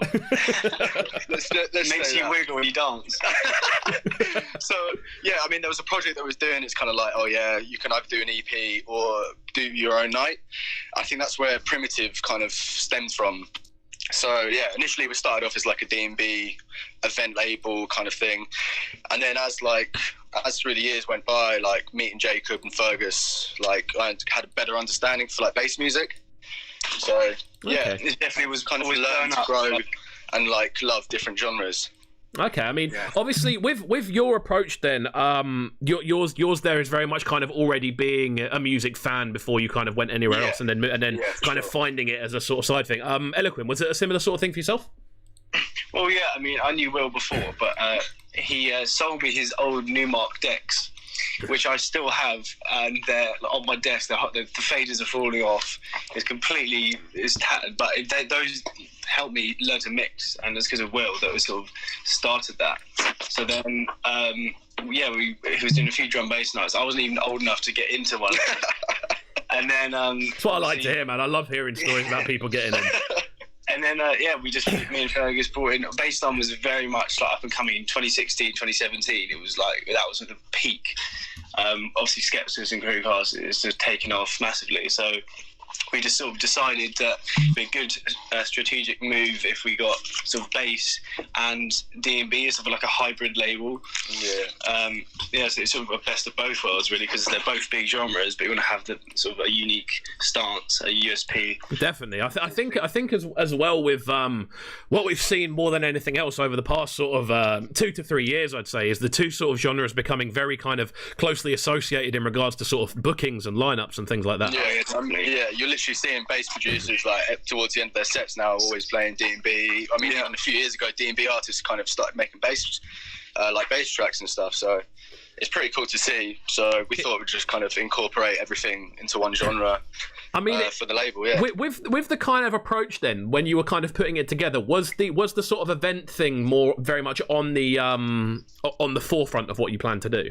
Yeah, for sure. I mean, it started off purely just events. We did maybe 3-4 events, whatever. And then after a while, we're kind of like, this kind of needs to grow more. So that's when we decided to turn into a label. Okay. And then, we're just now struggling to do events. We're trying to find a place. We're going to do on the Arch, and then obviously the Corona happened. So it's good we sort of didn't book any big acts because we'd be screwed, really. So as soon as this is over, we'll definitely keep an eye. We're doing an event somewhere. Nice. Whether it's Horsham or Brighton. I mean, what's been quite cool is obviously because, as you just said, you are kind of based in Horsham, which for people that aren't aware is about what, a sort of 25-minute journey from Brighton. Yeah. Around sort of.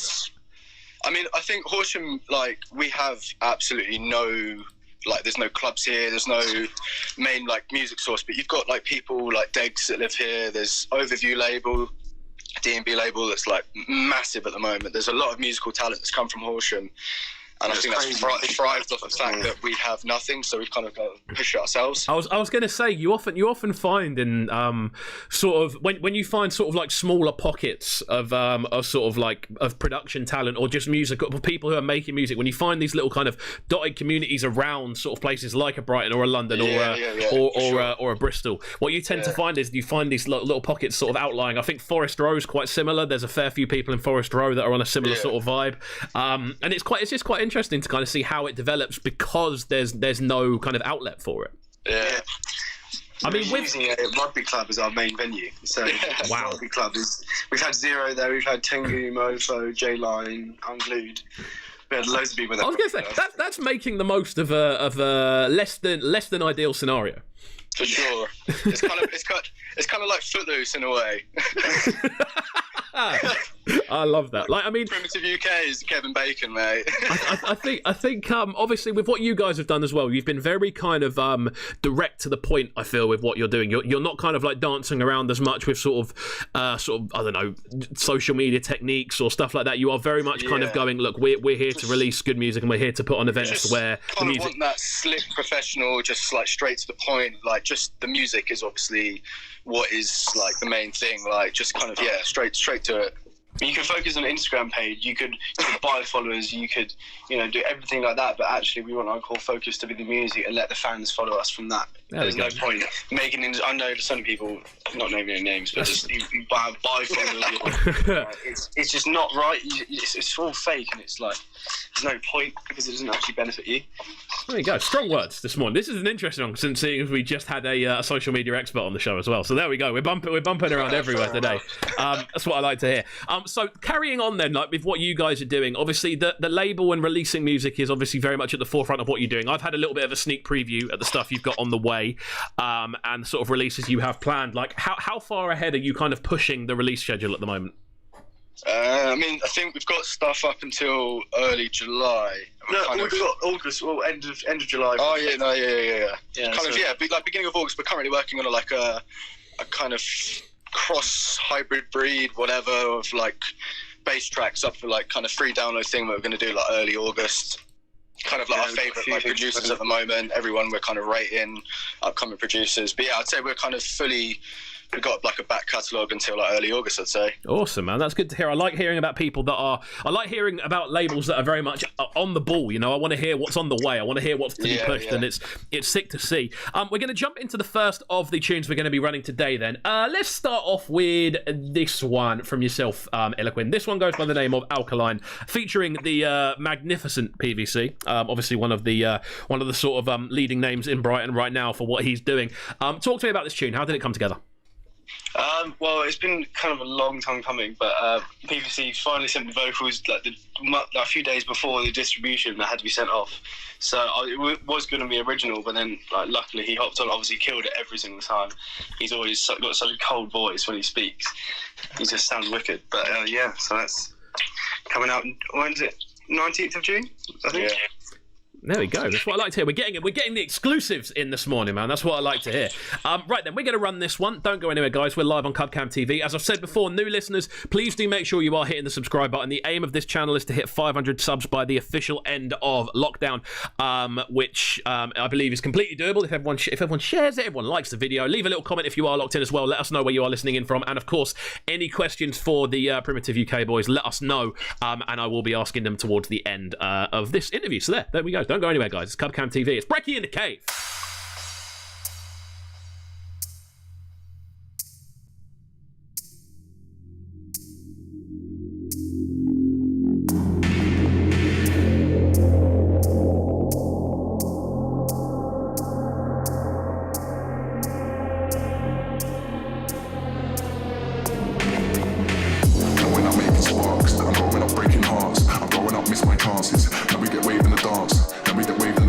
Bassline's got man gathering thugs. Wanna act hard, but man goes soft when it's not taking my heat.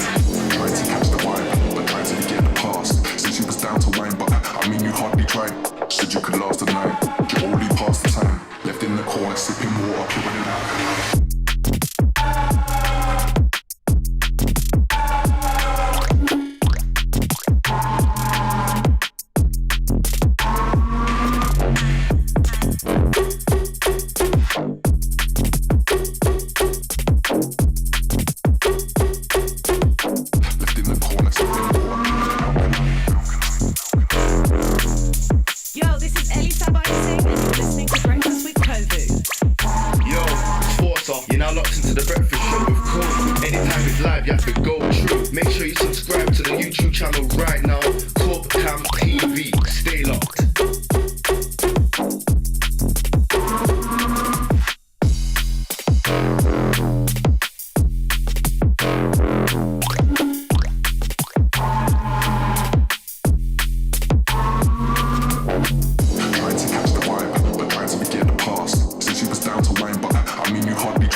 my friends, we're back inside the building. We are live on Cubcam TV.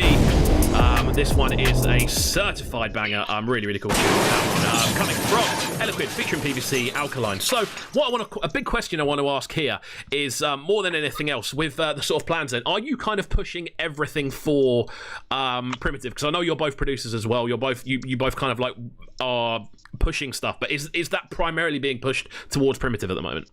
Well, yeah, I mean, I've always got a reserved tune for Primitive, and same with Hoda and Tension and all of our core artists, that we always have Primitive in mind. But obviously, we are our own artists, and we want to push to other bigger labels, which, will eventually come back to Primitive, because they'll see on our pages and stuff that we have got releases on there. So I think it's a spiral that we've got to sort of just release a few here, a few there, but obviously keep it in mind always. Nice, man. I think as well, the fact that you're already thinking about the future and thinking about that kind of thing, of where can we elevate artists to, and then how will they come back in the future. I think it's good. I think it's I like hearing about labels that have got plans. I like hearing about it when there's like a running order and people know exactly what they want to do with the platform. So let's kind of move things forward then. Why the name Primitive? I think it was stemmed from like the beginning of something in history. That's quite like a big thing. Like, I know, yeah, but like you're cringy if you want, but yeah, no, I think it's kind of more. We're staying away from cringiness this morning, my friend. It's anything goes on this show at the moment. I think it's just kind of making a statement, just having that kind of like story about the whole thing. I think that's initially what I want Primitive to be. Like throughout the years, always kind of having that memorabilia in a way of like, yeah, creating a story, I guess. There we go. Yeah. I know I've often said this about labels and projects and anything that has like a brand behind it. I think the story is the most important thing. It's something I do very truly believe, that making sure people have a kind of there's something to follow. There's a kind of pattern that people can look at.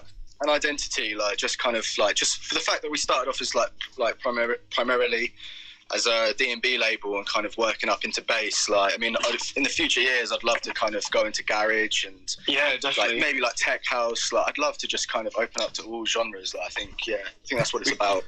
Something I'm finding a lot about UK labels at the moment as well is a lot of people are kind of trying to steer clear, with newer projects especially, I'm finding, of sort of one genre, being a one genre label. I think that's definitely something we're seeing switch around a lot. Yeah, I mean, it's difficult because like things change all the time. Like if a D&B, for instance, like Jump Up was big, like very big, like a few years ago, and the Jump Up artists are kind of they're kind of struggling in a little way. So I think it's good to kind of open up your sources and kind of take everything in. There we go. I mean, again, it's forward thinking in the way you're doing things. You're not just thinking about the now, you are thinking about what's still to come, which I think, as I said before, is a very important kind 100%. Of thing. Let's garage music is massive at the moment. Garage, Sammy Virtue, fucking big on that, man. It's wicked. It's sick. What I was going to say, let's move on. But as we've touched on garage, we may as well jump into this pile. I find myself at the moment in regards to garage, with obviously the different reviews and stuff that I tend to do. I'm opening up the majority. I'd say once or twice a week, I'm opening up a paragraph with something along the lines of garage is very much at the forefront of most people's things at the moment. It's making a massive return. And it's definitely sick to see. Okay, right. Let's kind of jump forward then into more new music, because obviously it's not just about what the sort of I'd say the home three of what you guys do. So I believe it's you two, and it's you two and Tenchu, I believe. Yeah. As a sort of like prime three, but you're not the only people that are releasing, are you? No. I mean, I'm not releasing at all. It's just I mean, Eloquent and Tension both part of Primitive and both releasing music as well. But yeah. It's much more about kind of building. I'm finding anyway. The point I'm trying to get to is giving new artists a platform that are so talented. There's so many talented artists that haven't been heard before. So we're giving them a platform. We just signed this one guy who's 17. He's got some wicked tracks. Awesome. I like to. I think you'll play the track later on. Elm. Well, you know what? That's literally the track I was about to load up. So we're going to talk about it. There we go. That's what I was going to move kind of forward to. Talk to me about this tune. How did it come together? How do you find these new artists? If they haven't already had a platform, how do you find them? He's my flatmate's friend from Dorset, so I'm obviously at uni in Bristol, and he's been telling me the whole year, my friend, he's actually a really good producer, send me some stuff. And he only got round to sending us some stuff the other month, and we're just like, this is sick, like this is really unique. And for being 17 as well, like, you do have to like take these as an opportunity to sort of sign future artists, because they will be big, that you just need to help them on that path. Definitely. And I think it's a very important thing that labels have to do to be a part of that, realistically. So let's jump into this one then. Don't go anywhere, guys. We're live on Cubcamp TV. One time, what are the best ways for people to get in contact with you guys, social media-wise? Instagram, I say. Yeah, Instagram, SoundCloud. We got emails. We're always like straight on top of emails. But yeah, no, just anyway, get in contact with any of us, and yeah. Nice, I like that. What's the tag? Primitive Music UK, and then at gmail.com for the demo email, just Primitive Music UK. Lovely stuff, and you've kept it all the same. It makes my life so much easier. Right, let's crack on then. This one coming from, I believe is it Elm or I'm? Elm. Wicked. This one, take me. Yes, I'm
take me home.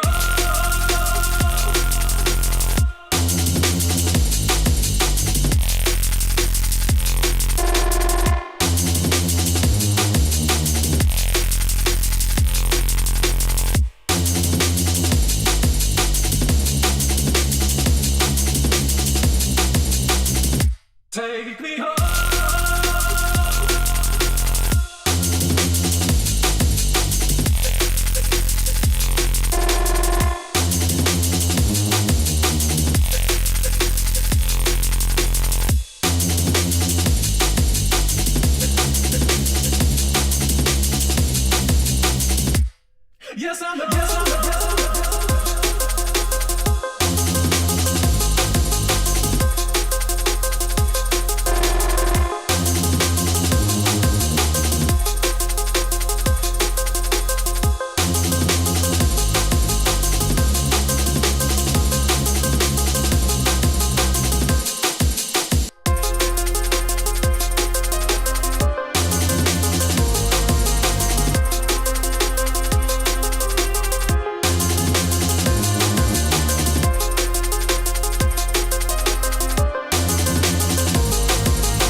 Wicked sounds on this one coming from Elm. Really, really cool, lively music. That's what we like to hear this morning. We've gone from very kind of mellow and sort of slow and soulful to begin with, and now we're moving into something which is a lot heavier and getting people up and out of their chairs if they are still working from home. There we go. Out to Jabo in the chat. Out to man like Eloquent. It's you. You're in the chat. Hello. Out to man like Namina in the chat as well. Marauder joining us, of course. Out to Mispa as well. Out to Sheppy. Out to Yanich and everyone else locked in silently. If you are locked in, please do send us a signal. Let us know where you're locked in from. If you've got any questions, please do let us know. And of course, hit that subscribe button and like the video as well. There's your list of things to do in the next 30 seconds. Let's crack on then. Obviously, we've only got a few minutes left of this one, and we've still got one more interview coming up after this. Wow, we are busy this morning. We're joined by the Primitive UK guys right about now. What's happening in the future? Talk to me. What's on the way? I think getting an event planned, I think, is the key thing. Getting something. I think especially after this whole situation that we're going through, I think kind of an event whenever we can is going to be like a big celebration. Everyone's going to be wanting an event of any kind. I think we could do it in Horsham again and just have us if we wanted to. Because everyone's obviously just fed up of being inside and just cooped up. It's just finding the time to do it, really, and if we're allowed. I think more than anything else with events as well. I think it is going to be a while until full scale events are back in action. And I think I think that's the best thing to do personally.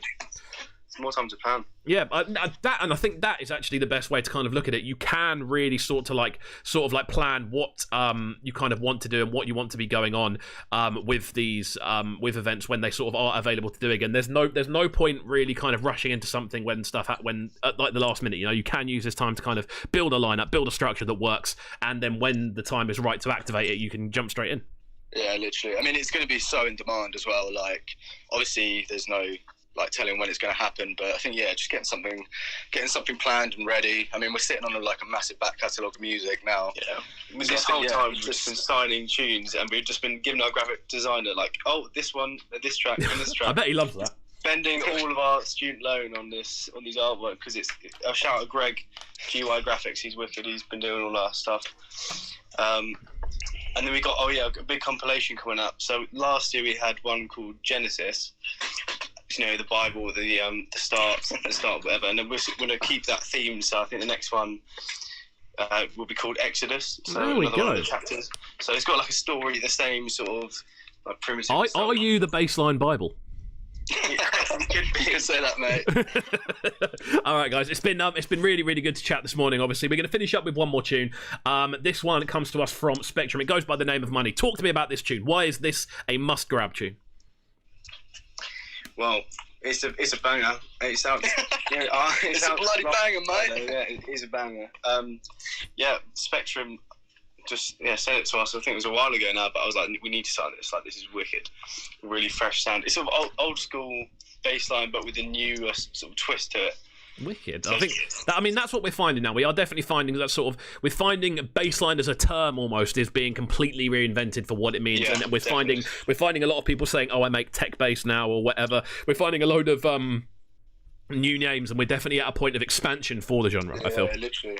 But there we go. I think this is there we go. I think that's literally just about all we've got time for if we want to run this one. So, guys, it's been an absolute pleasure. We'll speak soon. As I've said before, any new music, literally get it over to me as soon as you can, and we'll do what we can to promote the stuff. And we'll speak soon. Thanks for having us. No worries at all. This one, Spectrum with Money. Don't go anywhere, guys. We're live on Cubcam TV. It's Brekky In The Cave. Up next, we're going to be speaking to Das Kapital.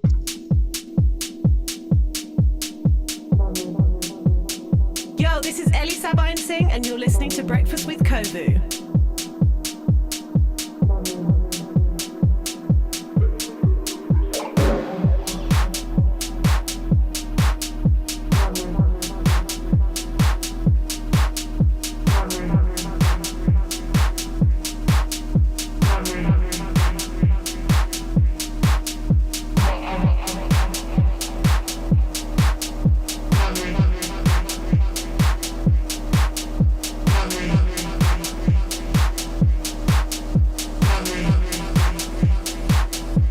Man like Ella Quinn and man like Hallex, joining us for the last half an hour or so. Out to the locked in crew this morning. Loads of you. That's what I like to see. We're going to be jumping into a conversation with Das Kapital in just a second, so don't go anywhere. Hit that subscribe button and send us a signal in the chat.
money, you'll maintain it.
Right then, friends, we're back on Cubcam TV. Out to everyone locked in this morning. It's been a very enjoyable show. Had some amazing guests. We've been joined by Enny. We've been joined by Callum on social. Been joined by Primitive UK. That was Eloquin and Hallex on the line. And we're moving into today's final guest in today's bumper show, as we're going to call it. Das Kapital joins us all the way from South Africa. How are you doing this morning, my friend? I am doing very well, thank you. How are you? I'm good, sir. I'm good. It's really, really good to get you on the line. Obviously, this is one we've been sort of dancing around doing this one for a while, I feel. Yeah, exactly. It's been kind of, I mean, things have obviously been quite crazy. I know that we planned this and then, you know, every time you try and make a plan, something kind of comes up, and worldwide, there's a lot going on right now. So I'm glad that this is coming together, kind of, you know. It's a good time for it. It's a good distraction, I think, for those that need it, if that makes sense. Yeah, of course. And obviously, you're at a point now where you are very much putting out some amazing music. You're in a point now where you're very kind of established in what you're doing. Like you've got like that sort of certified fan base at this point. And what I want to do to begin with, as I always do with these interviews, for regular listeners, they might be getting a bit sick of me doing this. But what I'm going to try and do is kind of go back to the beginning, and obviously kind of talk about your sort of musical upbringing. So, like, how long have you been involved in kind of making music in general? Look, I would say the professional side of, like, you know, I'm a DJ and I'm a producer, and the electronic music thing is about 10 years this year. But before that, I grew up very interested in music. I was writing songs. There was lyrics at the point around, you know, 12 years old, whatever, and I was kind of starting to get into basic like FL Studio production when I was about 15. So about maybe 15 years, I would say, maybe a bit longer, of like just sheer going at music in like a very, very serious way, I guess. Okay, so it's an extended period for yourself then.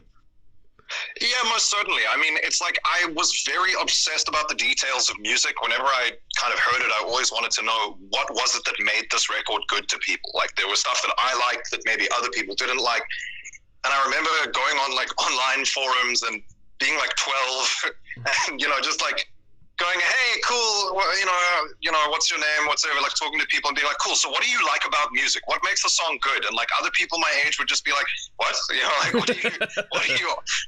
what are you asking me here? I think it's an interesting one, because obviously you'll find that a lot in kind of within kind of music producers a lot of the time. We tend to be the people that are like the most keenest on the details of things, and you obviously get it where you'll kind of send music out for feedback or whatever, and people will go, oh, this, and then you'll maybe go, oh, but did you notice this thing? And people will go, no, of course we didn't notice that, because you're so ingrained in listening for details in your own creations a lot of the time. You almost find, absolutely. You know what I mean? You almost find that you hear more than anyone else does.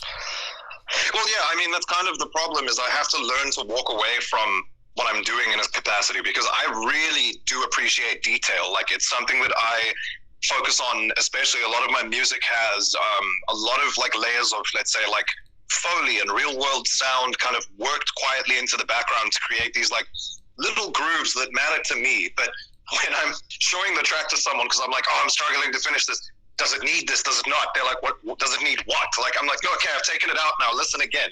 What? I can't hear what you've taken out. So, look, I think that obsession is sometimes focus on the detail is sometimes what really makes for interesting producers and for interesting musicians in general, because people who can learn to do the opposite of what I do, which is take away a lot of detail, they also get absolutely amazing results. So it's kind of discovering different sides of the same coin, really. Okay, I mean, it's an interesting one. It's a conversation you can kind of dive into for hours and hours and hours, and I think it's definitely a common theme amongst producers where you can kind of go, oh, but the way they've done this specific thing to this specific clap in this specific position, and you can end up going down that rabbit hole for hours and hours and hours. Like, how early did you kind of know that was your thing, was the detail? I mean, looking back at it, when I was like in high school and I was starting out on Fruity Loops, when it was still called Fruity Loops, and I was showing people, beats that were like, yeah, cool, you look like the songs are right, but like it's really complicated.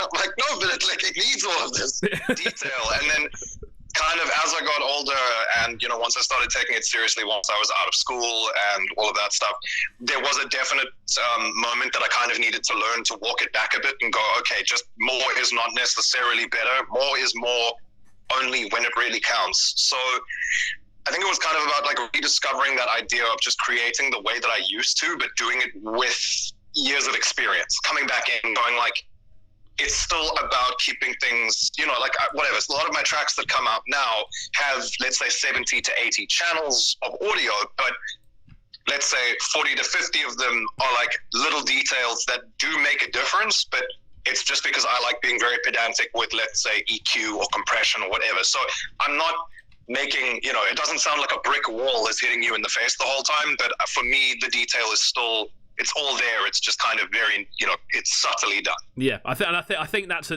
journey that everyone kind of goes on in their own way as well when it comes to production. Finding their, I don't even want to say finding their sound as much, because I think it's more a case of finding their level of detail. Absolutely, like it's a style. I think like I make a lot of different sounds, and I have over the years. But kind of consistently, people have been able to point out like, oh, okay, I can hear what you did on this track, whatever, because it's more about. It's more about like a way you would go about doing something than it is necessarily about a sound or, it's always got to sound a certain way. It's always got to be a certain genre. It can be, you can do what you want as long as you've kind of got your fingerprint on it, I think. I mean, it's really, really cool to hear. And obviously we're kind of looking through today a lot of new music. We're looking for a lot of different genres. We've had a social media expert on today, obviously, in Callum. We listened to some sort of futuristic R&B earlier. We've just listened to a more sort of D&B bass kind of thing. And now we're moving into what would you describe your sound as? This is the big question I kind of wanted to ask.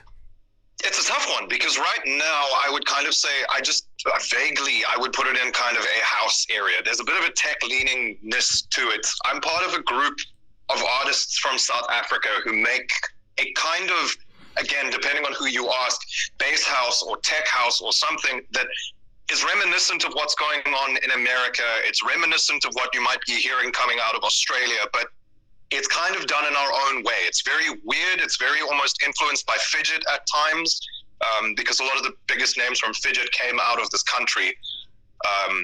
And it's this almost amorphous space between bass house, tech house, sometimes deep house. We have a lot of different influences here, especially in this, let's say, European influenced side to the South African scene. Okay, amazing. Right, we're going to jump into one of these new tunes now. This one does go by the name of Meditate. Now, this is a tune, it's a collaboration. Talk to me about this one, how it came together. So this track is a collaboration between me and Cats and Hood, a duo from Brazil. Brazil is another scene where there's a lot of similarities between South Africa and Brazil. Like, I've worked with a lot of Brazilian artists and I talk with them constantly. No matter what they do, whether they're doing kind of festival stuff or more on a kind of an underground side, there's a lot of groove to what they do, which is very similar to what's going on here. So they reached out with a kind of very basic idea that, I was like, okay, this is fun. I really like this. I took it, I gave it the kind of spice that I give things when I'm adding the tracks. It kind of breathes a bit of life into it, and gave it the big vocal hook. And it got picked up now by Asterix, who are for all intents and purposes, it's Ministry of Sound Australia. So when Ministry of Sound got sold to Sony in a couple of years back, basically the Australian label that was Ministry of Sound goes, okay, cool, we're just this new label. So it's a fantastic place to be. It's cool, and it's kind of just continuing that journey for me of like fun music with whoever from around the world. It's like a light, feel good kind of summer tune. The vocal is positive. It's just a great little piece of escapist club music in a time where I think we could all use a little bit of an escape. There we go. Right, we're going to get to this one now then. Don't go anywhere, guys. We are live on Clubcam TV. It's Brekky in the Cave, and we're on the phone with the wonderful Das Kapital.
Spiritual.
Meditate.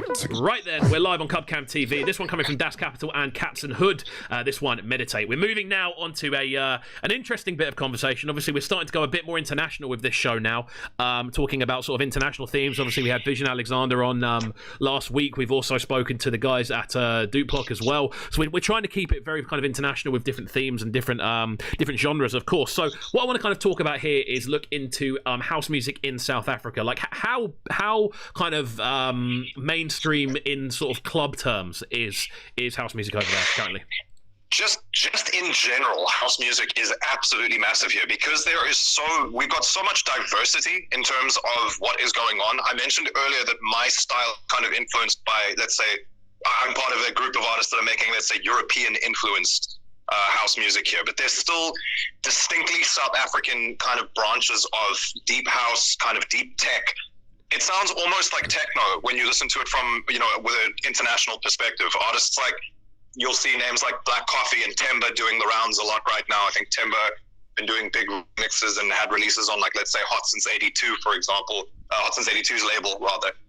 But yeah, we've got so many variants, and you kind of actually hear them a lot on UK radio. It's ridiculous because we have commercial records that are almost, now we're bringing back mid-tempo in a way that isn't Afrobeat influenced for a genre called, it's called Amapiano. It's a spin-off of Gqom, which is a spin-off of techno and house. It's like all of these distinctly African genres, very hard to pronounce for a white person even in this country.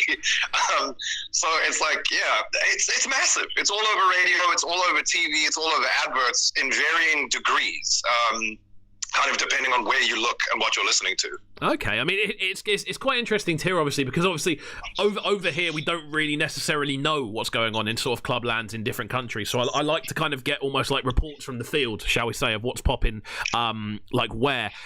In regards to sort of like you were saying, there's a lot of more sort of European influence going into the sort of stuff you guys are making.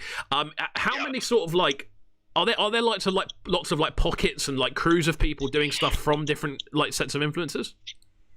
For sure. So in Johannesburg and Cape Town, there are little kind of, there are small groups of, I mean, they're all over the country, but let's say, for example, Johannesburg and Cape Town, there's a distinctly, like I say, a distinct focus on techno, where you're going to get people making modular techno that sounds like it should be being made in Berlin. That's happening in Cape Town and Johannesburg. In Durban, you've got a lot of kind of great deep house, melodic, progressive house coming out, but again on quite an Afro tip. It's what you would hear and think, oh, this is Afro house, I suppose. But then, you know, there are artists from, let's say, in the Eastern Cape, a couple 100 kilometers away from Cape Town, where I am, who are making, again, music that sounds like it's kind of somewhere between Los Angeles and Australia. You know, it's this weird, everywhere has its own little thing going on.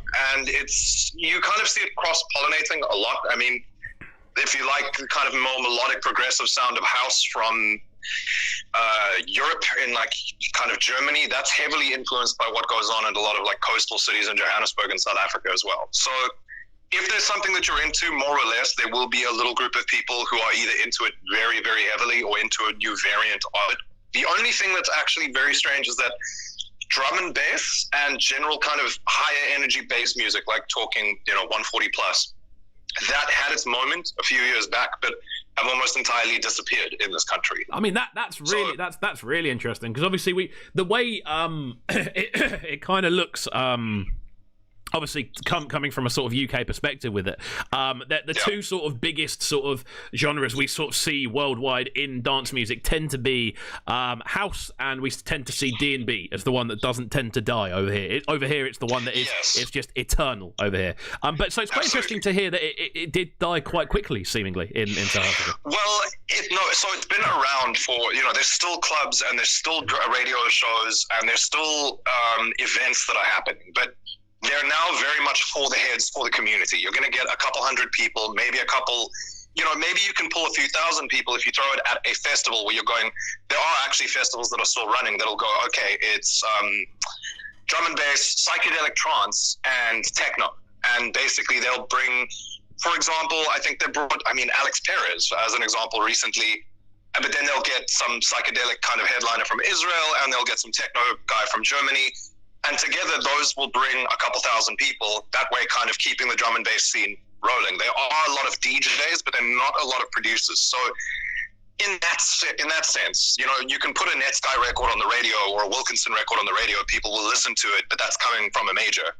It's not like there's a... Right, okay. So it's not like it's not like there's an underground sort of structure that's feeding the mainstream from where you are. Not a massive one, no. So the underground drum and bass heads are still there, still listening to, whatever, Shogun, still talking about Critical, all of that stuff, but they are heads and they are fans and they're in their own little bubble. It doesn't inform what's going on, while stuff like, for example, Afro beats or garage or, house internationally, whether it be deep, whether it be, very, European, or even, on the EDM side of things, that all informs a lot of what is going on in our underground and on our mainstream as well, actually. There we go. Really interesting stuff. We're going to move into another tune from yourself next. This one, I believe, is your remix of a track entitled PBYR. And it's I believe is it Elton House and Theus? Or Theus? Yeah, Elton House and Theus. Theus, there we go. Germany, yes. There we go. Talk to me about this tune. So, Elton House, I won PE last year. We were at a Ferris wheel party. And whoop, hopefully I'm not disconnected. Oh, no, I can hear you now. You're back. Hold on, got disconnected for a second, I'm back. Yeah. Basically, yeah. Okay, cool, yeah. So I was talking with them and basically they were like, oh, we want to get a label at some point. They reached out, they sent me... Oh, you know what? We're going to restart the call on this one just because I want to be able to explain this, be able to hear this properly. So we're going to restart the call. Normally starts the problem. We've gone, nearly 2 hours without any gremlins, so I'm not mad at it. Not mad at it at all. There we go. We're back inside the building. We finally got hit with the gremlins. We got hit with the Brecknicles, but we're back inside the building. There we go. Okay. Basically, so they wanted me to get on the label at some point. They reached out, I think, towards the end of last year, early this year, and we're just like, look, we've got this great track called PBYR. It's kind of got a Chicago house vibe. And they were getting Echo Boy from Greece to do a remix, and I love his music too. So I basically was hit with the opportunity to remix a track where the original mix and one of the remixes were both something I would already play. So I had to go in a third direction, which in this case was just dark and terrifying. So my remix of PBYR, it's out now on We Are Freaks in Germany. It's kind of like techno and house, but it's not tech house. It's just scary. That's all it is. We're going to go with scary. Good stuff. Right then. Don't go in there, guys. We're live on Cubcam TV. This is Brekky in the Cave. It's been a very enjoyable show this morning.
Super smooth sounds on this one. Lively this morning. Out to 3,000 bass saying great tune. I think that was about the previous one. But this one's a great tune as well. We bangers all day through today. It's been brilliant. So that one there, that's Kapital's remix of PBYR by Ettenhouse and Theus. We're moving into the final section of the show. Obviously, we've done an extended one today, so thank you for everyone who has kind of stuck with us throughout the duration of the entire show. I know there's a few of you floating around. So what we're going to do next is kind of look to the future for Das Kapital. What's on the way for yourself? So obviously, Meditate just dropped on Friday, which is great. I've got, at the beginning of next month, I'm making my debut on Stashed Records, SKT's label, on it with a track that I've done with Eyes Everywhere from the US, which is quite fun. Other than that, there's just a lot of interesting stuff I'm doing. The kind of getting into vocal work has opened me up to a lot more interesting collaborations. So there's a bunch of stuff I don't really want to ruin yet, but I'm doing kind of vocal features and collaborations on that side of things with artists from America, South Africa, from Holland. And then obviously just this straight up remixes and original works quietly going on in the background, but I don't really want to spoil too much. But I'm basically obviously going full tilt at music things because I can at the moment. I'm still doing a radio show down here in South Africa, and I'm probably going to be picking up my record label again, do work records in the next couple of months. But for now, the big focus is just finishing as much music as I can.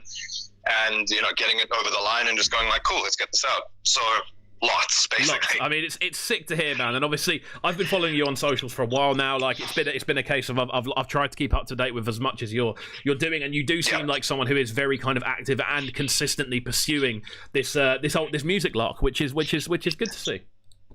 Yeah, man. I mean, I don't know, because I started doing this at the age of 19, which isn't by modern standards isn't that young, but by then 10 years ago standards, there weren't a lot of young South African DJ producers. There were a lot of people who'd been doing it for 5 years and they were just purist DJs. So I've kind of come from a position of being the young guy to being now at this point someone who's established, but I'm also not like over the hill by any means. Yeah, so of course.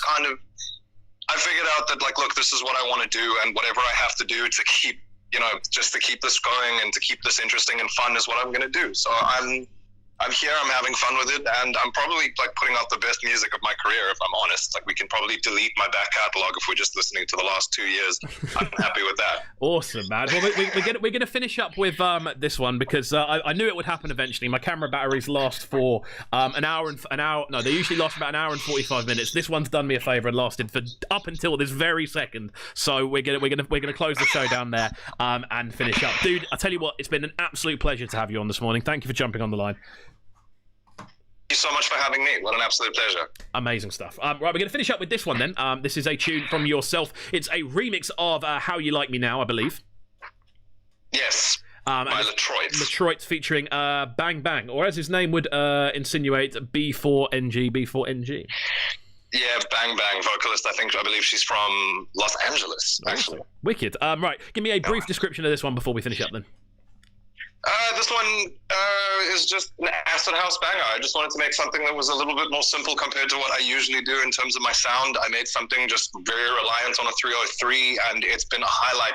Well, it was when we were still gigging, when the world was still normal. It was a highlight of my sets, and it was getting some dope support. So it was just a fun, fantastic record. Also released on Asterix out in Australia. Awesome, man. Well, I'll tell you what, we're going to finish up with this one, and that's going to be the end of the show. You can join us again tomorrow.